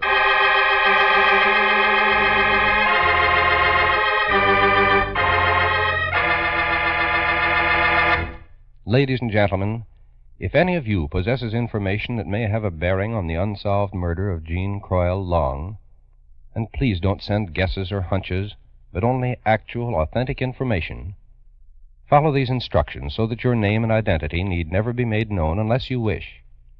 Now listen carefully. Write your information on a plain sheet of paper. Do not sign your name. Instead, sign it with 6 numbers, any arrangement of any 6 numbers. Then tear off a blank corner of that paper with a ragged edge. Write the same 6 numbers on that corner and keep it. Mail the rest of the paper with the information to Somebody Knows, Hollywood, California. You need tell no one what you have done. Mail your letter to Somebody Knows, Hollywood, California. And if the information you've supplied leads to the arrest and conviction of the killer of Mrs. Jean Long, we'll announce your signature number on this program. Then, if you don't want your name to be known, go to your lawyer or your doctor, your priest, minister, or rabbi, and have him present the torn corner of the paper to any CBS station. In this way, you do not need to appear in person. If the torn corner matches the original paper containing the information, the $5,000 reward will be yours. Remember, you, wherever you are, you whose name need never be known, may win a reward of $5,000.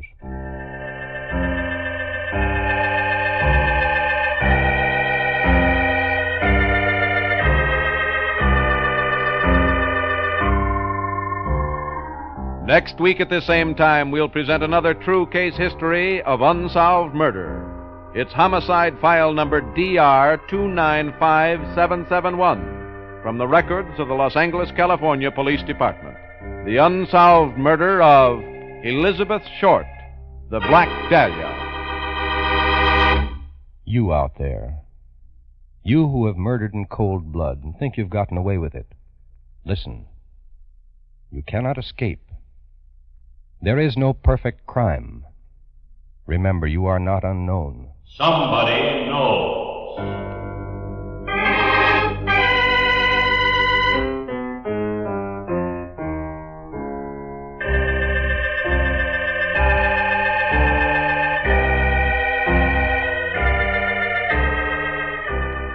Tonight's case was written by Sidney Marshall from information in the files of the Detroit, Michigan Police Department. Research was by Maurice Zimm. Music was composed and played by Milton Charles. Somebody Knows is a James L. Saphir production in association with CBS by arrangement with the Chicago Sun-Times and is based on a copyright owned by W.L. Finstad. It was narrated and directed by Jack Johnstone. In order to be eligible for the reward, letters containing actual, authentic information leading to the arrest and conviction of the killer or killers of Mrs. Jean Long must be addressed to Somebody Knows, Hollywood, California, and must be postmarked not later than midnight, September 6th, 1950. Arrest of the guilty person or persons must occur within 90 days of that date, and conviction must be within 1 year of tonight's broadcast. If more than one person gives the information leading to conviction, our judges will divide the $5,000 reward among them in proportion to the importance the judges attach to the facts supplied. And in this, the decision of our judges will be final. Until next Thursday at the same time, this is John Jacobs saying good night, and remember, somebody knows. There's always an unusual adventure in store for you when Casey, crime photographer, takes his camera in hand to track the criminal to his lair. Stay tuned for his latest adventure, which follows immediately on most of these same CBS stations. This is CBS, where you'll find Arthur Godfrey's daytime program every Monday through Friday on the Columbia Broadcasting System.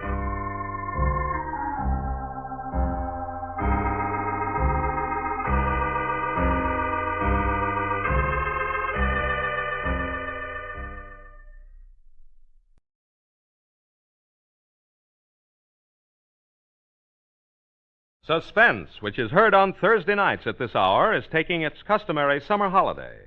Suspense returns to the air 8 weeks from now on Thursday, August 31st.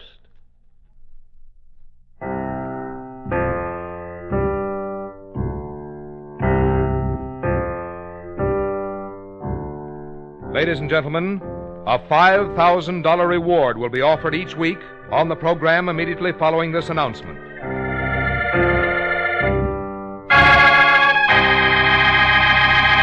You out there, you who think you've committed the perfect crime, the perfect murder, that there are no clues, no witnesses, that your identity is unknown. Listen. Somebody knows. Yes, you, wherever you may be, no matter where you're hiding. Somewhere, sometime, someone listening to this program is going to bring you to justice. Yes? Somebody knows.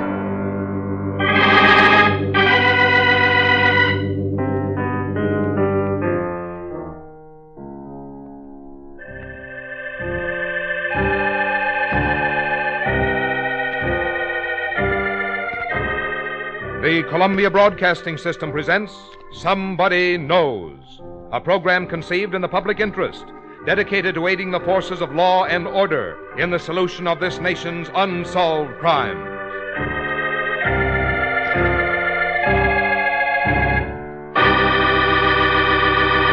Ladies and gentlemen, we're going to recreate for you tonight all the known facts in an actual unsolved murder. Somewhere, someone among you has had contact with the killer or killers. Someone whose identity need never be known has seen evidence or possesses information that can lead to the solution of this crime. In the public interest, the Columbia Broadcasting System offers a $5,000 reward for information leading to the arrest and conviction of the killer in this unsolved murder. We ask you then to please listen carefully, for you may be the one to win this reward. Somebody knows. It may be you.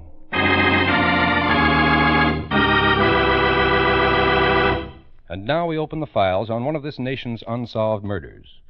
It's homicide file number DR75-4613 of the Los Angeles, California Police Department.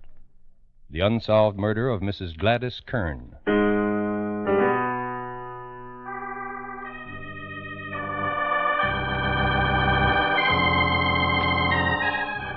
It is St. Valentine's Day, Saturday, February 14th, 1948. The time is between 4:30 and 5 o'clock in the afternoon. The place, the exclusive Los Feliz residential section in the hills high above the city of Los Angeles, California. A real estate agent is showing a prospective buyer through a vacant home at 4217 Cromwell Avenue. Now, here's the dining room. As you can see, it's designed for good, homey, comfortable living, and yet large enough to accommodate a good-sized dinner party. And this way is the kitchen. Now, maybe as a man, you aren't interested in what makes a kitchen practical. But if you're like my husband, you're certainly interested in what comes out of it. So I'd just like to point out a few of... What's the matter? Why are you looking at me that knife? What are you doing with that knife? No, you can't. No!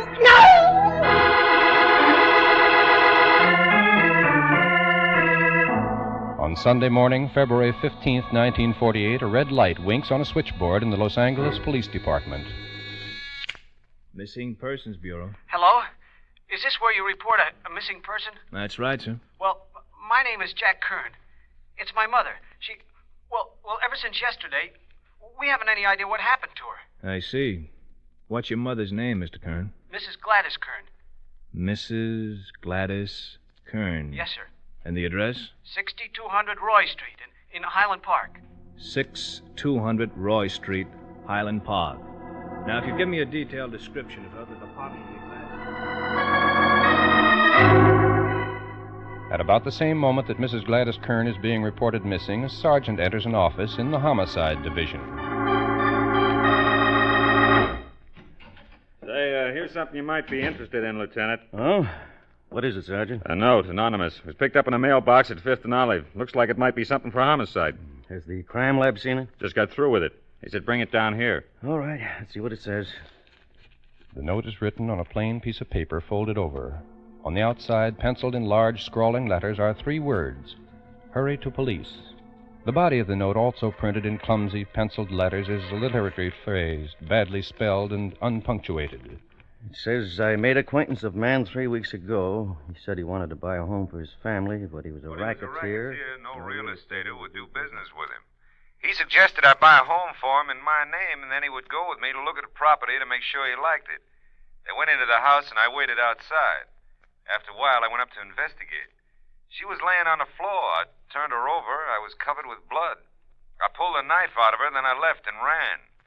I knew this man as Louis Fraser. He's about 5'10", has jet black curly hair, wears blue or tan gabardine suits. He told me he was a fighter, and he looks it. I won't rest till I find him, because I know that man is my only alibi, and without him, I feel equally guilty. Well, what do you think, Lieutenant? A crank? I doubt it, Sergeant. I think this man has described an actual crime.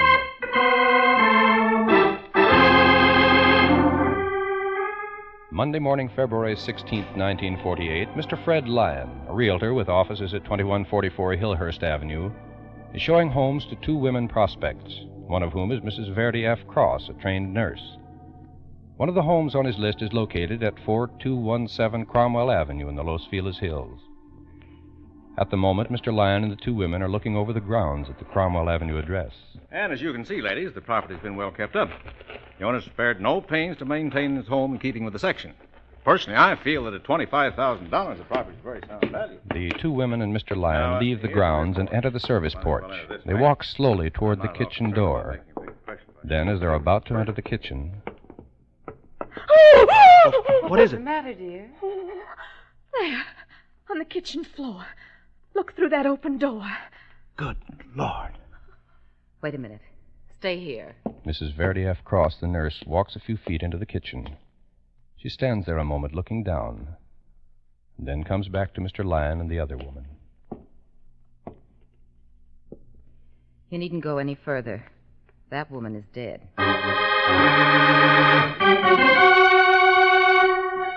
A few minutes later, in the Police Communication Division, a monitor on a police complaint switchboard plugs in to answer a call. Los Angeles Police Department, Complaint Division. You're certain the woman's dead? All right, what's the address? 4217 Cromwell Avenue. And your name? Mr. Fred Lyon. Who's with you, Mr. Lyon?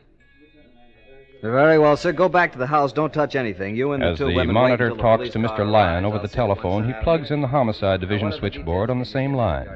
Simultaneously, he writes the pertinent information on a form, rips it from its pad, and places it on an endless chain conveyor belt that carries it into the next room. The next room is the broadcasting room of KGPL, official radio station of police communications. The dispatcher takes the slip and hands it to one of the 7 broadcasters sitting fan-shaped around him. She looks it over quickly and presses a button on the microphone before her. Code 2, a dead body at 4217 Cromwell Avenue. Code 2, a dead body at 4217 Cromwell Avenue. Cars 301 and 115 acknowledged.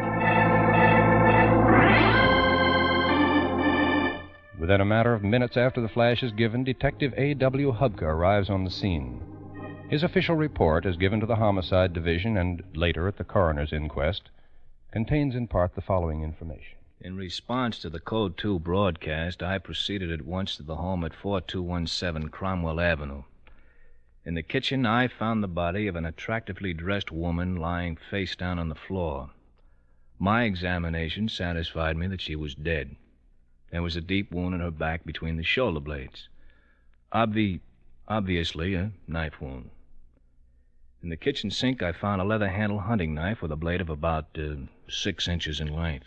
An attempt had been made to wash it clean, though some traces of bloodstains still remained. Also in the sink was a man's balled-up handkerchief, which bore stains that I presumed to be blood. Beside the body lay an open purse and a wallet. Within a short time, a detail arrived from Homicide Division. Shortly after the discovery of the murder, information is correlated between the Missing Persons Bureau and the Homicide Division. A police car speeds to Highland Park and picks up Mr. John E. Kern, husband of Mrs. Gladys Kern, reported missing the day before. It takes him to 4217 Cromwell Avenue. A police officer leads the tense, anxious man toward the kitchen. This way, please, Mr. Kern. Body is here in the kitchen.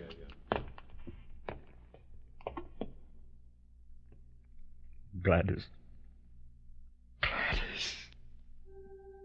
Dear God. It's my wife, Gladys. My wife. My wife.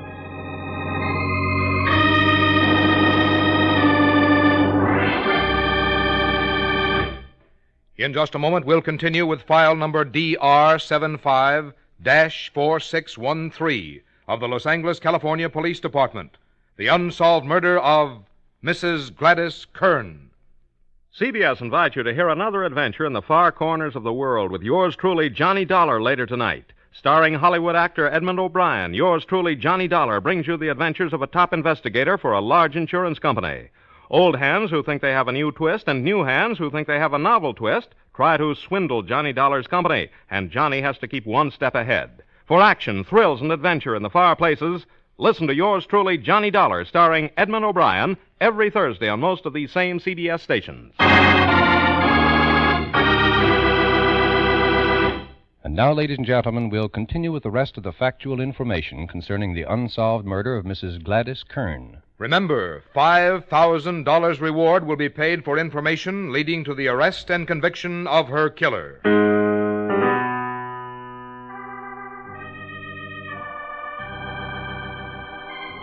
With the establishment of the identity of the body at 4217 Cromwell Avenue as that of Mrs. Gladys Kern, all the resources of the Los Angeles, California Police Department swing into action in an effort to apprehend her killer.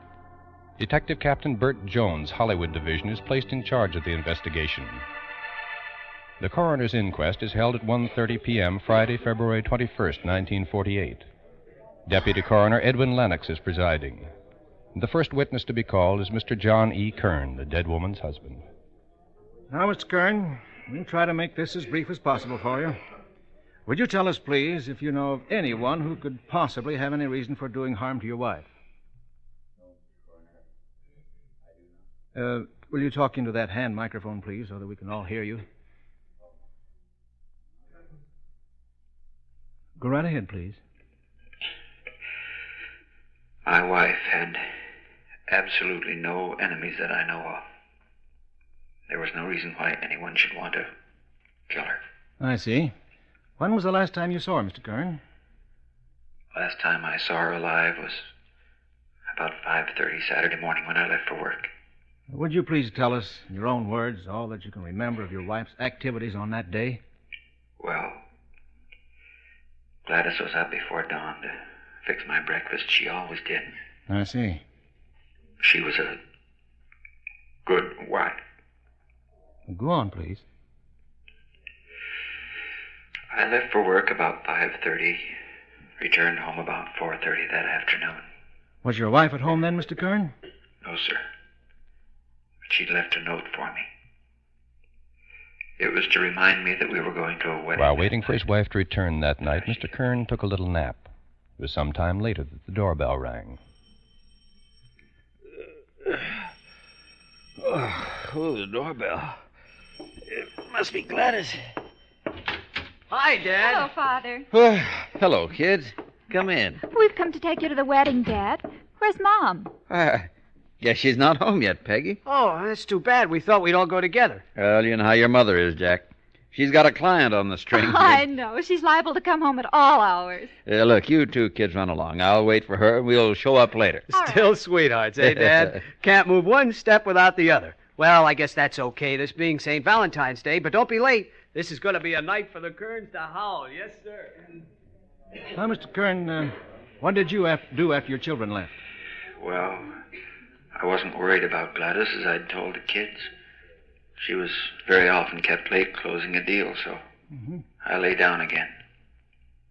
It was Sunday morning before I woke up. Mrs. Kern hadn't come home, of course. No, sir. I was really scared then. I called the kids right away, and they hadn't heard from her either. Jack called the Missing Persons Bureau. We phoned everyone we could think of, and, well, then we just waited. Waited.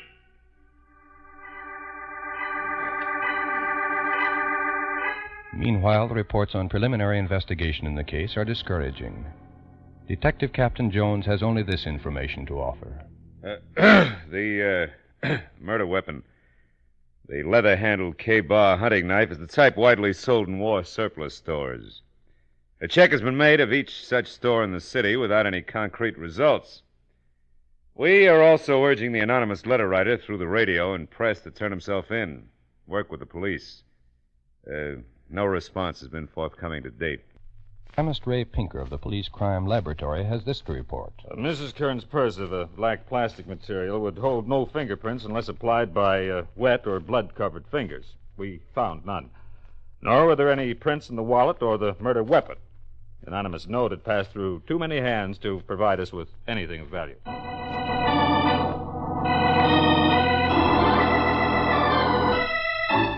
Then, finally, comes the first break in the case.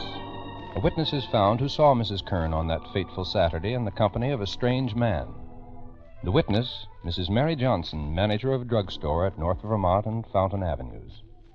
Why, yes, officer. I saw Mrs. Kern on St. Valentine's Day. She came in here real often. Her real estate office is only a few doors away, you know, at 13007 North Vermont.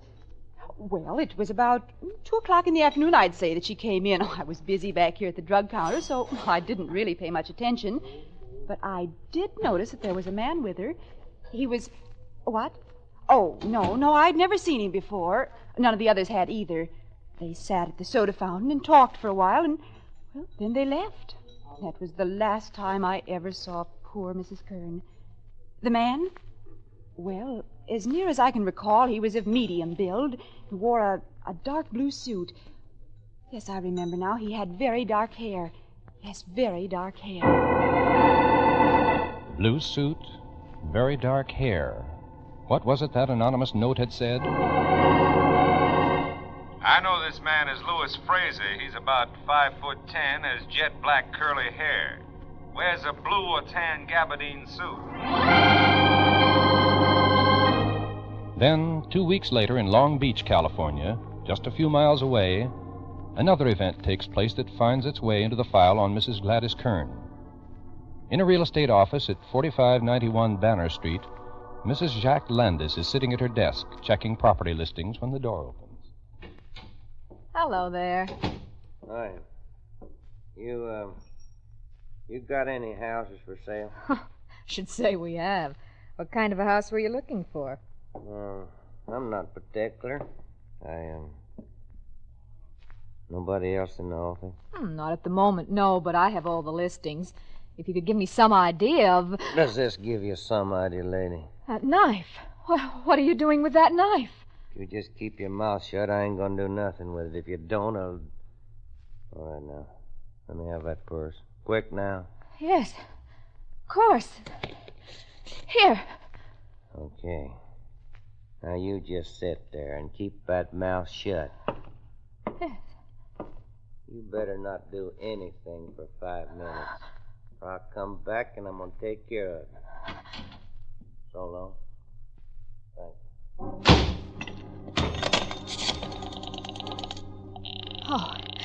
Oh, answer. Oh, please answer. Operator, get me the police. Hurry, get me the police. Now the pattern begins to grow clearer. Another real estate woman has been threatened and robbed by a prospective home buyer carrying a hunting knife. And now there's a more detailed description. A description that fits into the same general pattern that the police have been building. Attention all police officers. Wanted for questioning in the murder of Mrs. Gladys Kern, this man. Description follows. 23 to 26 years of age. 5 feet 7 to 10 inches tall. Handsome. Has black wavy hair neatly combed. Eyes dark brown, close set. Smooth shaven, features sharp. Has Midwestern accent. May be dressed in blue gabardine slacks and a greenish blue zipper jacket or a pinstripe suit. May be driving a 1939 Chevrolet Coupe or a dark gray 1940 Dodge or Plymouth sedan. Will repeat. Wanted for questioning. Now the police receive 2 more important bits of information. The first comes from Mr. William Osborne, a physicist who maintains offices in the rear of Mrs. Kern's realty office on Vermont Avenue.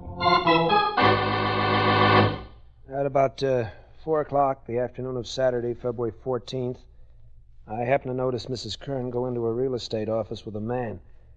He was in his 50s, about 6 feet tall, weighed probably 200 pounds. His hair was graying and his face was, well, I would say rather lean. He had a New York appearance in his manner and his dress. He and Mrs. Kern were talking and joking, and they left shortly after they'd come in. I'd never seen the man before, and I never saw him again.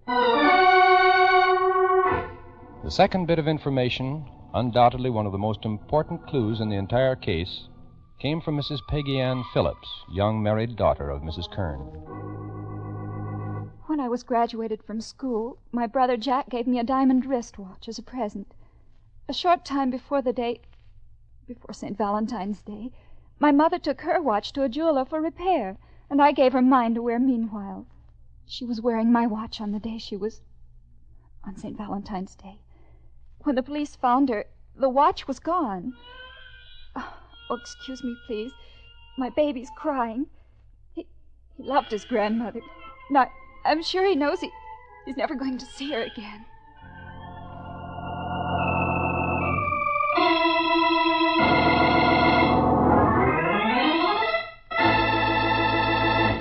Ladies and gentlemen, we've now given you all available information as contained in the files of the Los Angeles, California Police Department regarding the unsolved murder of Mrs. Gladys Kern.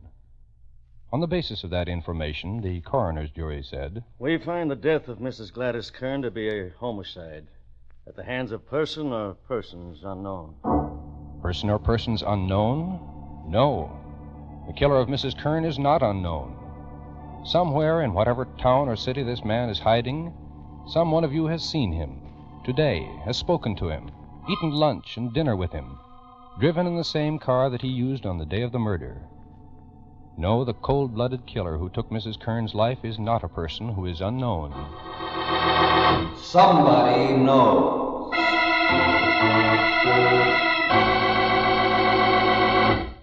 Now listen carefully, please. Listen, all of you, wherever you may be. We're going to give you a recapitulation of all the known facts in the unsolved murder of Mrs. Gladys Kern.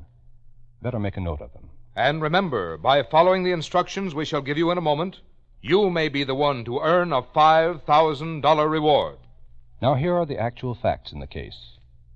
Mrs. Gladys Kern, 42 years of age, a realtor with offices at 1307 North Vermont Avenue in Los Angeles, California, was stabbed to death with a hunting knife in a vacant home at 4217 Cromwell Avenue in that city. The date, Saturday, St. Valentine's Day, February 14th, 1948.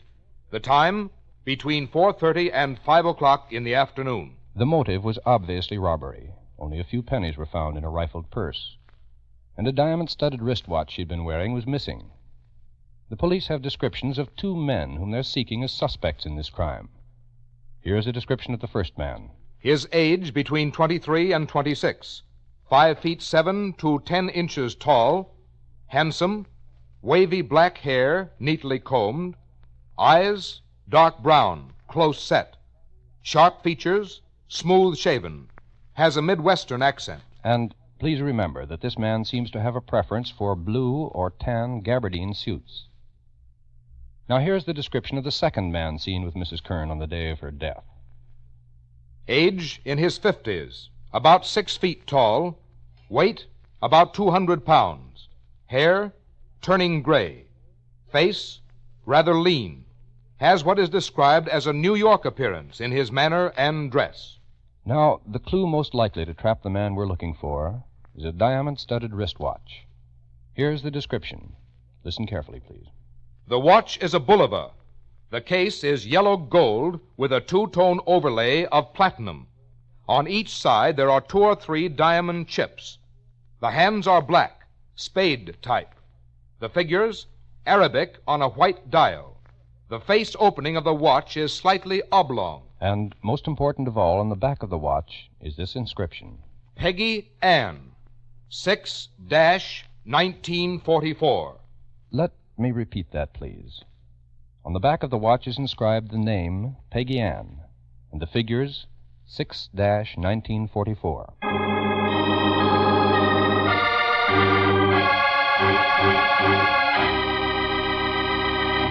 Ladies and gentlemen, if any of you possesses information that may have bearing on the unsolved murder of Mrs. Gladys Kern, please follow these instructions so that your name and identity need never be made known unless you wish. Now listen carefully. Write your information on a plain sheet of paper. Do not sign your name. Instead, sign it with 6 numbers, any arrangement of any 6 numbers. Then tear off a blank corner of that paper with a ragged edge. Write the same 6 numbers on that corner and keep it. Mail the rest of the paper with the information to Somebody Knows, Hollywood, California. You need tell no one what you have done, nor will you have to appear in person. If the information you've supplied leads to the arrest and conviction of the killer of Gladys Kern, we'll announce your signature number on this program. Then, if you don't want your name to be known, go to your lawyer or doctor, your priest, minister, or rabbi, and have him present the torn corner of the paper to any CBS station. In this way, you won't have to appear in person. If the torn corner matches the original paper containing the information, the $5,000 reward will be yours. Remember, you, wherever you are, you whose name need never be known, you may earn a reward of $5,000.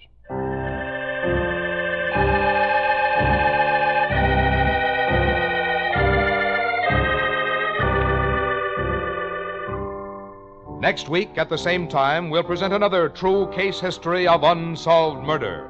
Homicide file number 78654 of the St. Paul, Minnesota Police Bureau. The unsolved murder of Mary Agnes Kabiska. You out there. You who have murdered in cold blood and think you've gotten away with it. Listen. You cannot escape. There is no perfect crime. Remember, you are not unknown. Somebody knows.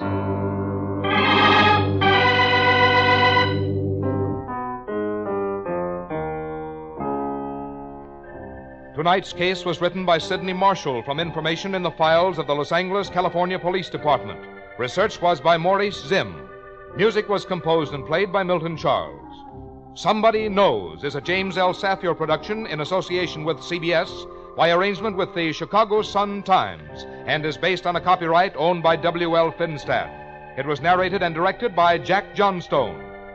In order to be eligible for the reward, letters containing information leading to the arrest and conviction of the killer or killers of Mrs. Gladys Kern must be postmarked not later than midnight, July 26, 1950. Arrest of the guilty person or persons must occur within 90 days of that date, and conviction must be within 1 year of tonight's broadcast. If more than one person gives the information leading to conviction, our judges will divide the $5,000 reward among them in proportion to the importance the judges attach to the facts supplied. And in this, the decision of our judges will be final. Until next Thursday at the same time, this is Frank Goss saying good night for Somebody Knows. Excuse me, but have you met Ethelbert? Ethelbert is one of the constant joys of the CBS crime photographer shows.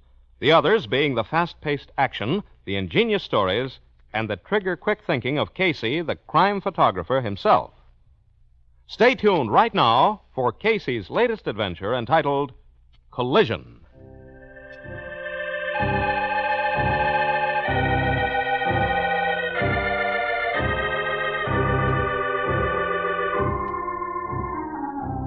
This is CBS, where you hear Arthur Godfrey every weekday afternoon, the Columbia Broadcasting System.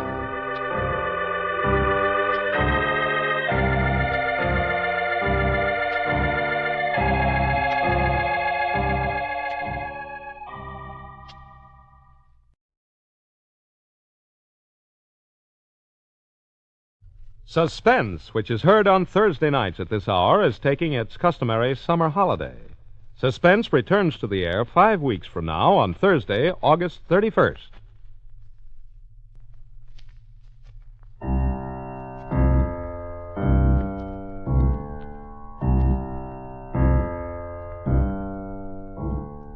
Ladies and gentlemen, a $10,000 reward will be offered on the program immediately following this announcement.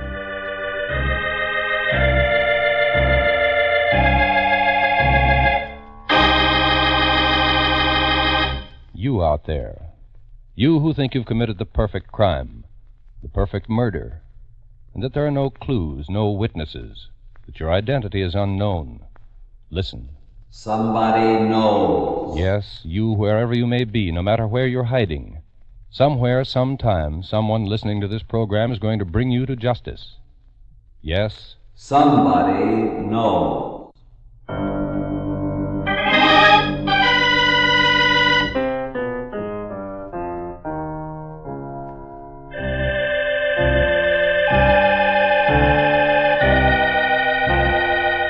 The Columbia Broadcasting System presents Somebody Knows, a program conceived in the public interest, dedicated to aiding the forces of law and order in the solution of this nation's unsolved crimes.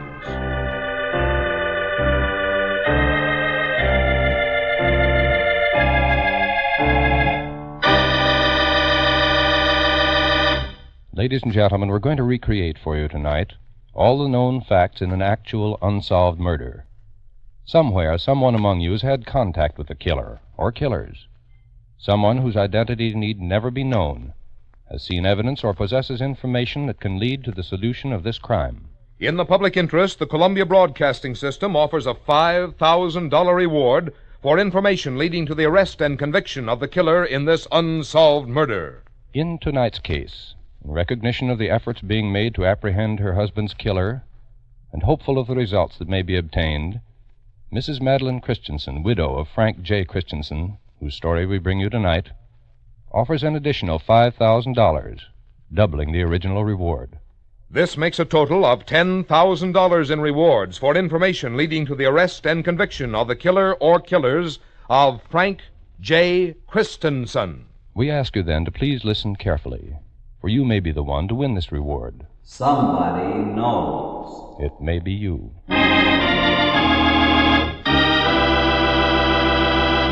Now we open the files on one of this nation's unsolved murders.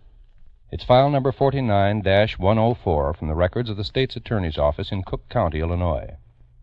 The unsolved murder of Frank J. Christensen.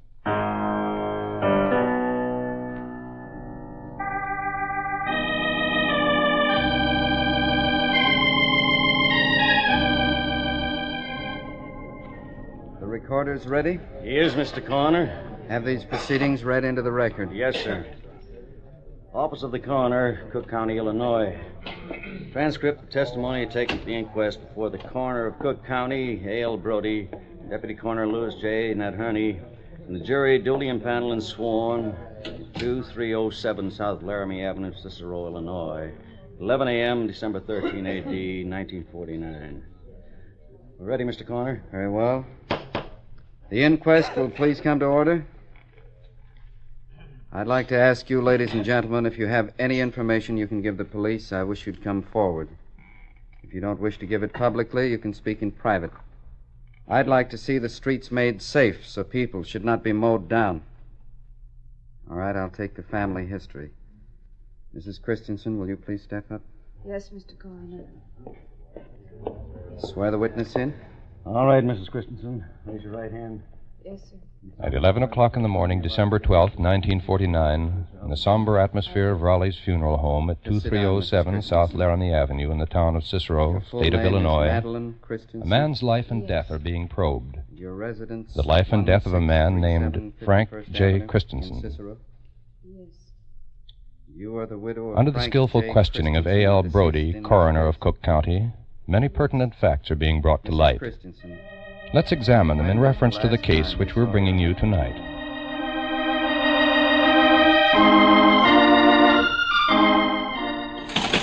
It's spring of the year 1946. Two men enter a candy and school supply store in the immediate neighborhood of a high school in the town of Cicero, western suburb of Chicago. They stand to one side looking over the crowded store. Well, Leo, what do you say? I wouldn't have believed it, Chris. Slot machines in school stores. Fine education for the kids of Cicero, isn't it? Learning how to operate those one-armed bandits. Tossing their lunch money into the syndicate's payoff pot. Come on, Leo, before I get sick.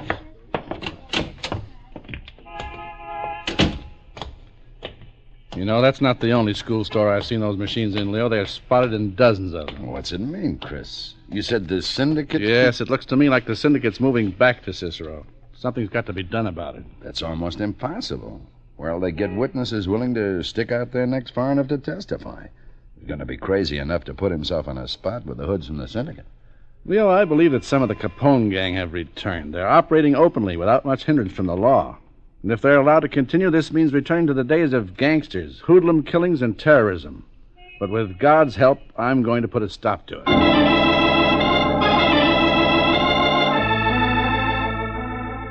On August 26, 1946, as assessor and village board member, Frank Christensen forces the Cicero Town Board to call a special meeting in order to have a showdown on the gambling issue. An hour before the meeting is to convene, Frank Christensen's in his office, looking over the directive that he and Leo Kaspersky have prepared for the town board. He's almost finished when the door to his office opens. Christensen? Yes, that's right. What can I do for you? He's here. Come on in. Yeah, sure. You going to the town board meeting, Christensen? I am. Why do you ask? Planning on introducing that resolution you and Kaspersky cooked up about gambling? What's your interest in that? Maybe we don't want you should get yourself in trouble. Who sent you here? What difference does it make? Maybe you better just lay off. Well, if that's all you've got to Better say... listen, Christensen. Wouldn't do you or Kaspersky any good. It got out that you're both taking a payoff from the syndicate. That's a lie. Who cares? It could get out anyway. Wouldn't be so good for you, maybe, if it did. How about it, Christensen? Are we making sense? Some 30 minutes later, at the meeting of the town board in Cicero, Frank Christensen gives his answer to the two men who had paid him a visit in his office. That it was necessary to file a directive in order to have this board bring into the open the widespread gambling and operation of slot machines now taking place in Cicero. Every day, every one of you must have seen these slot machines in open operation. The board has received letters and complaints from mothers of young children, from the clergy, from employers.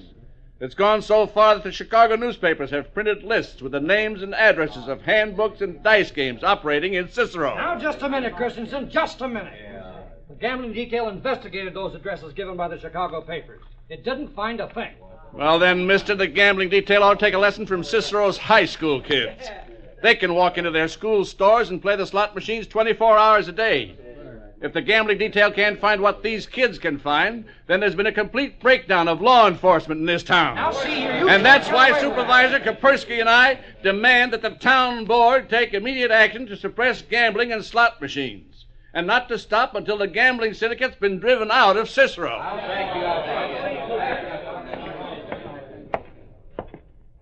With the bombshell of his demand still echoing through the meeting hall, Frank Christensen leaves the town board and returns to his office. Then, as he opens the door and enters... Hello, Christensen. I thought I told you two to get out of my office and stay out. That was a nice speech you made. Very nice. We figured we'd better congratulate you. On what? On still being alive.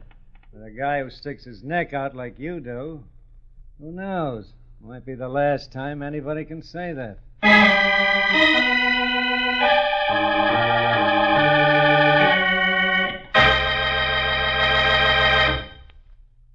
If you have a job to be done, try giving it to a physically handicapped worker. Your state rehabilitation agency has done a wonderful job of training disabled workers, many of them veterans, to do a specialized type of work in many different fields.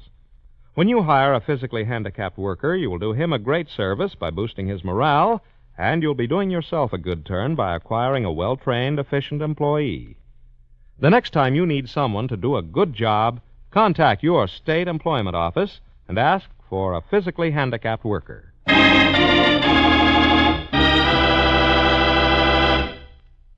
Now back to Somebody Knows and a true case history of an actual murder. Now, ladies and gentlemen, we'll continue with the rest of the factual information concerning the unsolved murder of Frank J. Christensen. File number 49-104 from the records of the State's Attorney's Office of Cook County, Illinois. Remember, $10,000 will be paid for information leading to the arrest and conviction of his killer.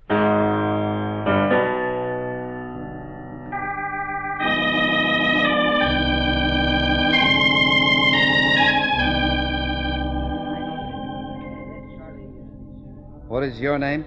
Charles Casera. You are a police officer of the town of Cicero? That's right, town of Cicero. All right, officer, tell us what you The learned. coroner's inquest into the death of Frank J. Christensen continues. We have not A picture of the man grows clearer. The facts surrounding his battle for reform, for the eradication of gamblers, hoodlums, and gangsters in the town of Cicero, come more and more to light. For 2 more years, despite attempted frame-ups on bribery charges, despite threats made against his life, Frank Christensen continues his determined battle against crime. Then, in 1948, he refuses to run for a 3rd term as assessor. His stated reason... I'm retiring from politics. From now on, I'm going to devote my time to my private law practice and the real estate business. Frank Christensen opens a real estate office, and in partnership with Leo Kaspersky, forms the Boulevard Manor Corporation to develop a vast housing project in Cicero. However, he never for one moment stops openly fighting the gambling syndicate.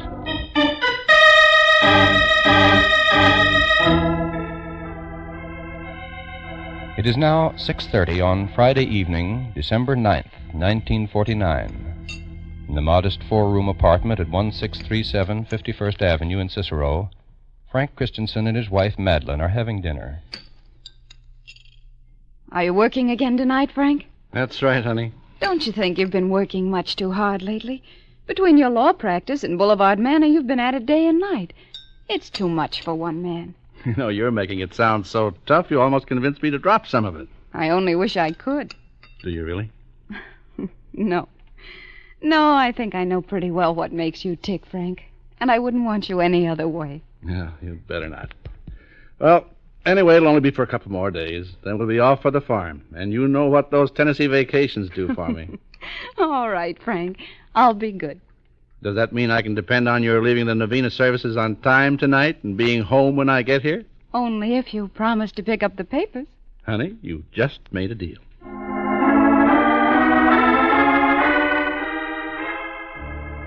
It is approximately 9:15 on the night of December 9th, 1949. Frank Christensen finishes work at the subdivision and with his friends Leo Kaspersky and Michael Litka drives to the Alton Hotel for a bite to eat. It's approximately 10 o'clock as they return to the development, and Frank Christensen says good night, gets into his own car, and drives away.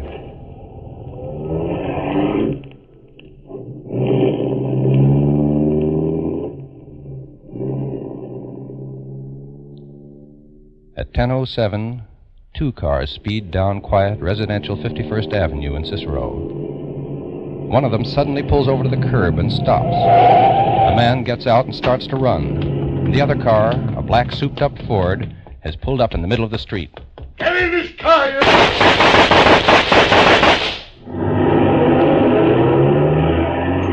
At that moment, in the apartment of Mr. and Mrs. Joseph Mack, in-laws of Frank Christensen, at 1640 51st Avenue. Joe, were those shots? Well, I'll take a look outside, Claire.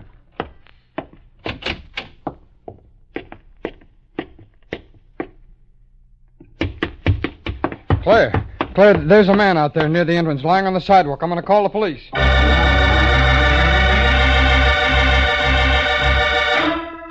The minute this call is completed, Joseph Mack runs back outside.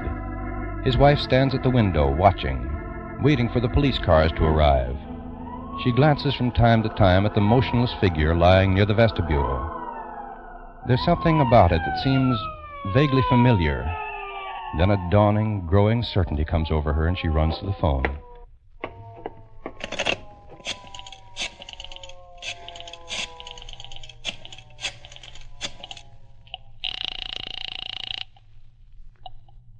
Hello? Madeline, this is Claire. Is Frank home yet? Frank? Why, no. Why do you ask? Claire, that noise outside a while ago. Those firecrackers. Madeline!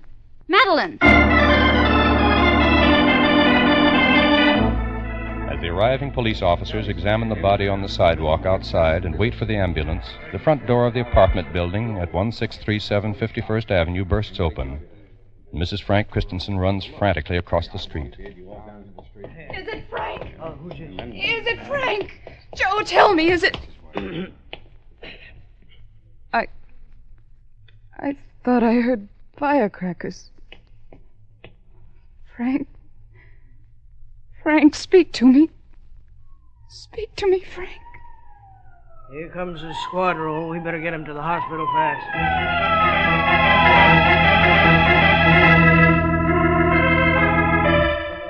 Frank J. Christensen has been shot 8 times, in the head and chest, in the back and arms. He's dead on arrival at Loretto Hospital. Meanwhile, the Cicero police dispatcher has notified the office of State's Attorney John S. Boyle in the criminal courthouse at 26th and California Streets in Chicago. Sergeant Nick Disseldorf, aide to Captain Daniel A. Gilbert, chief investigator, sets in motion the smoothly operating, efficient machinery of the criminal branch of the State's Attorney's office. Pearson. Hello, Charlie. Nick. I'd have known I'd get a call from you on a night like this. What is it and where? A shooting at 1640 51st Avenue in Cicero. Got it. No further details or identification given on the first flash. Okay, Nick. Ruck and I'll cover. When Sergeant Charles Pearson and Patrolman John Rourke arrive on the scene, they begin an immediate inquiry into the shooting. Assistant State's Attorney Edward Healy also arrives. Has an identification been made yet, Pearson? Yes, sir. The man who was shot was Frank Christensen. Christensen? We'd better get hold of Boyle himself right away.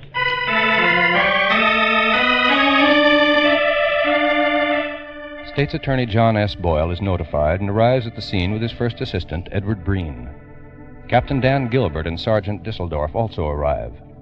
Within an hour, the State's Attorney has over a dozen men on the spot. The investigation into the killing of Frank J. Christensen begins. An investigation that will not end until it's closed by a conviction.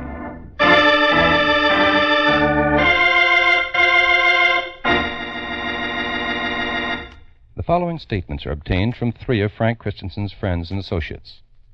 They're of extreme interest to the State's Attorney's office. The first is given to Assistant State's Attorney Edward Healy by John C. Stoffel. Stoffel said that last year, during the summer of 1948, 2 swarthy men in a car curbed his auto on the 52nd Avenue overpass. One of them, carrying a pistol, jumped from the car and yelled at him, "Get out of the car, you." Stoffel said he quickly threw his car into reverse, backed off the overpass, and got away. Now, I think it's quite significant that the words shouted at Stoffel are almost identically the same words shouted at Frank Christensen just before he was shot to death. The second statement was given to Captain Dan Gilbert by Mr. Frank Kay, who was a law associate of Frank Christensen's. Kay stated that at about 12:45 a.m. on the morning of December 9th, some 20 hours before the murder, he was driving on 35th Street when he noticed a car following him. When Kay arrived at his home at 3525 South 59th Court, the other car was right behind him, a 1942 green-colored Plymouth or Dodge with 2 men in it. Afraid that it was going to be a robbery, he went into his house and locked the door. The third statement was made by Mr. Frank Balloon, former fire marshal of Cicero. It was on Friday morning, December 9th. I was leaving my home. It's about 75 feet east of Frank Christensen's law office, and I noticed 2 foreign-looking men trying the door of Frank's office.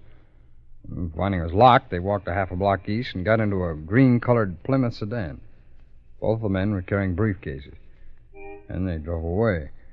Well, there was plenty of parking space in front of Frank's office, so why did they park their car a half a block away?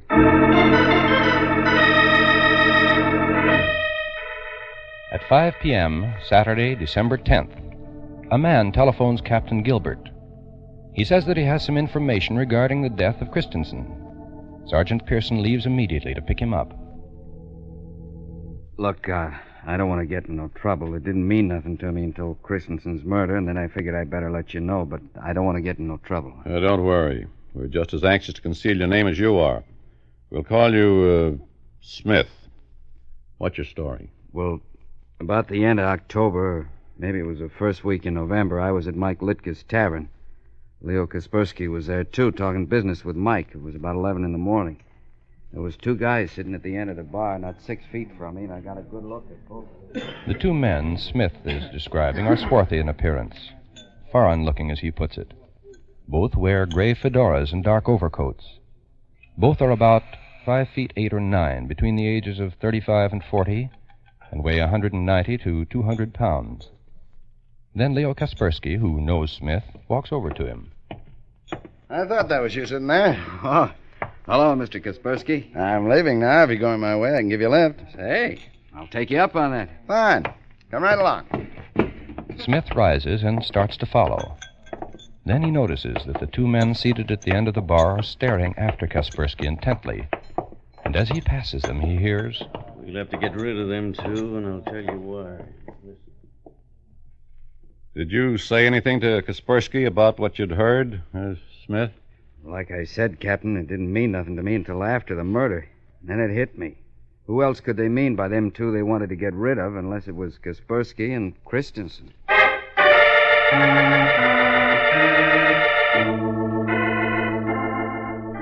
The intensive investigation into the death of Frank Christensen is pursued relentlessly by the State's Attorney's Office, the Cicero Police under Chief Chris Rooney. But no clear motive for his killer can be ascertained, no suspects uncovered, no clues as to the possible identity of his slayer or slayers.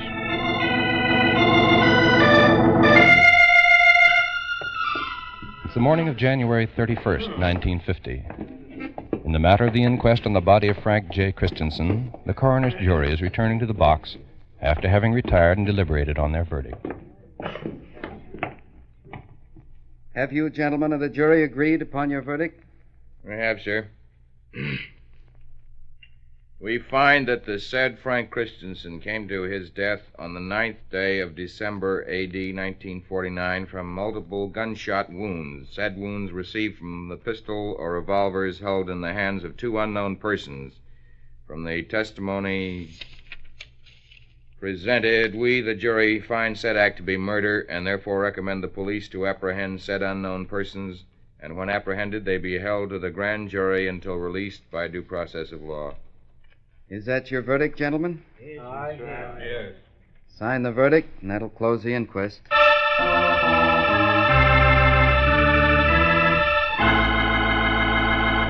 Now listen carefully, please. Listen, all of you, wherever you may be. We're going to give you a recapitulation of all the pertinent facts in the unsolved murder of Frank J. Christensen. Better make a note of them. And remember, by following the instructions we shall give you in a moment, you may be the one to earn rewards totaling $10,000. Now, here are the actual facts in the case. Frank J. Christensen, 44 years of age, was shot to death across the street from his home at 1637 51st Avenue in Cicero, Illinois. The time, approximately 10:07 p.m., Friday, December 9th, 1949. He died of multiple bullet wounds from two different guns, believed to be .38 caliber Colt Specials. His killers are believed to have been driving a 1940 or 41 black souped-up Ford. Also may have had a green Plymouth or Dodge sedan. Now, two men are being sought as suspects in the killing. Here's their description, so please listen carefully. They are between the ages of 35 and 40. They have swarthy complexions. Witnesses all claim that they have a foreign look. Height, 5'8" or 9. Weight, 190 to 200 pounds. When last seen, were wearing gray fedora hats and dark overcoats. Ladies and gentlemen, many theories have been advanced as to the underlying motives in Frank J. Christensen's murder. Here's the opinion expressed by Assistant State's Attorney Edward Healy, who, in cooperation with Sergeant Charles Pearson and Patrolman John Rourke, is still officially working on the case. I am convinced that the murder was a warning by the underworld to a strong reform group to keep their hands off the suburbs government. Christensen had strong support for the post of first mayor of Cicero. He had a reputation as a vote-getter and would have been a tough candidate to beat in an election. Underworld bosses may have thought that by killing the reform group's number one candidate, they could scare off their other aspirants for the post.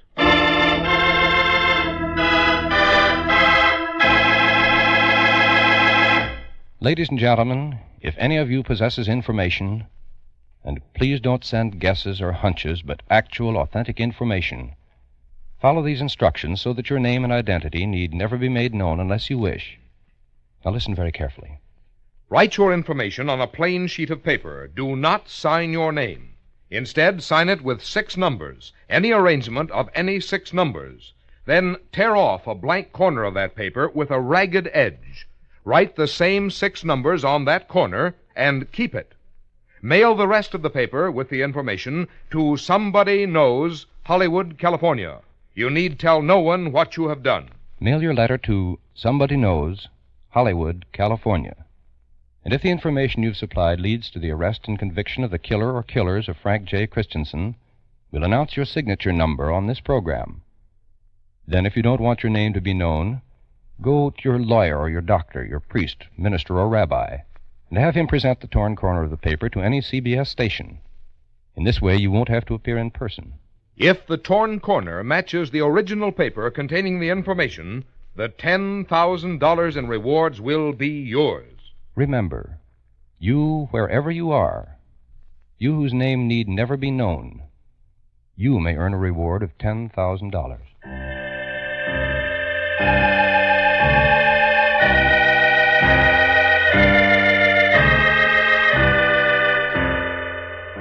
Next week, at the same time, we'll present another true case history of unsolved murder.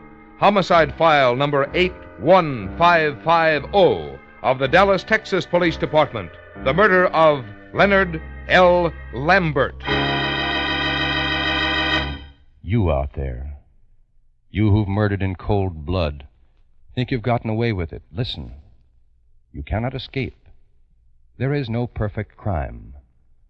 Remember, you are not unknown. Somebody knows.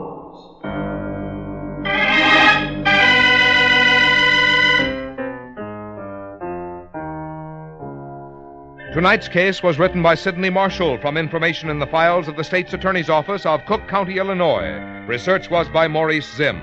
Music was composed and played by Milton Charles. Somebody Knows is a James L. Safier production in association with CBS by arrangement with the Chicago Sun-Times and is based on a copyright owned by W.L. Finstad. It was narrated and directed by Jack Johnstone. In order to be eligible for the $5,000 reward and the additional $5,000 reward that will be paid by Mrs. Madeline Christensen, a total of $10,000, letters containing actual, authentic information leading to the arrest and conviction of the killer or killers of Frank J. Christensen must be addressed to Somebody Knows, Hollywood, California, and postmarked not later than midnight, August 20th, 1950. Arrest of the guilty person or persons must occur within 90 days of that date, and conviction must be within 1 year of tonight's broadcast. If more than one person gives the information leading to conviction, our judges will divide the two $5,000 rewards among them in proportion to the importance the judges attach to the facts supplied, and in this, the decision of our judges will be final. Until next Thursday at the same time, this is Frank Goss saying good night, and remember, somebody knows. You'll always experience a top-rating thrill when Casey, crime photographer, embarks on a new adventure each Thursday night on CBS.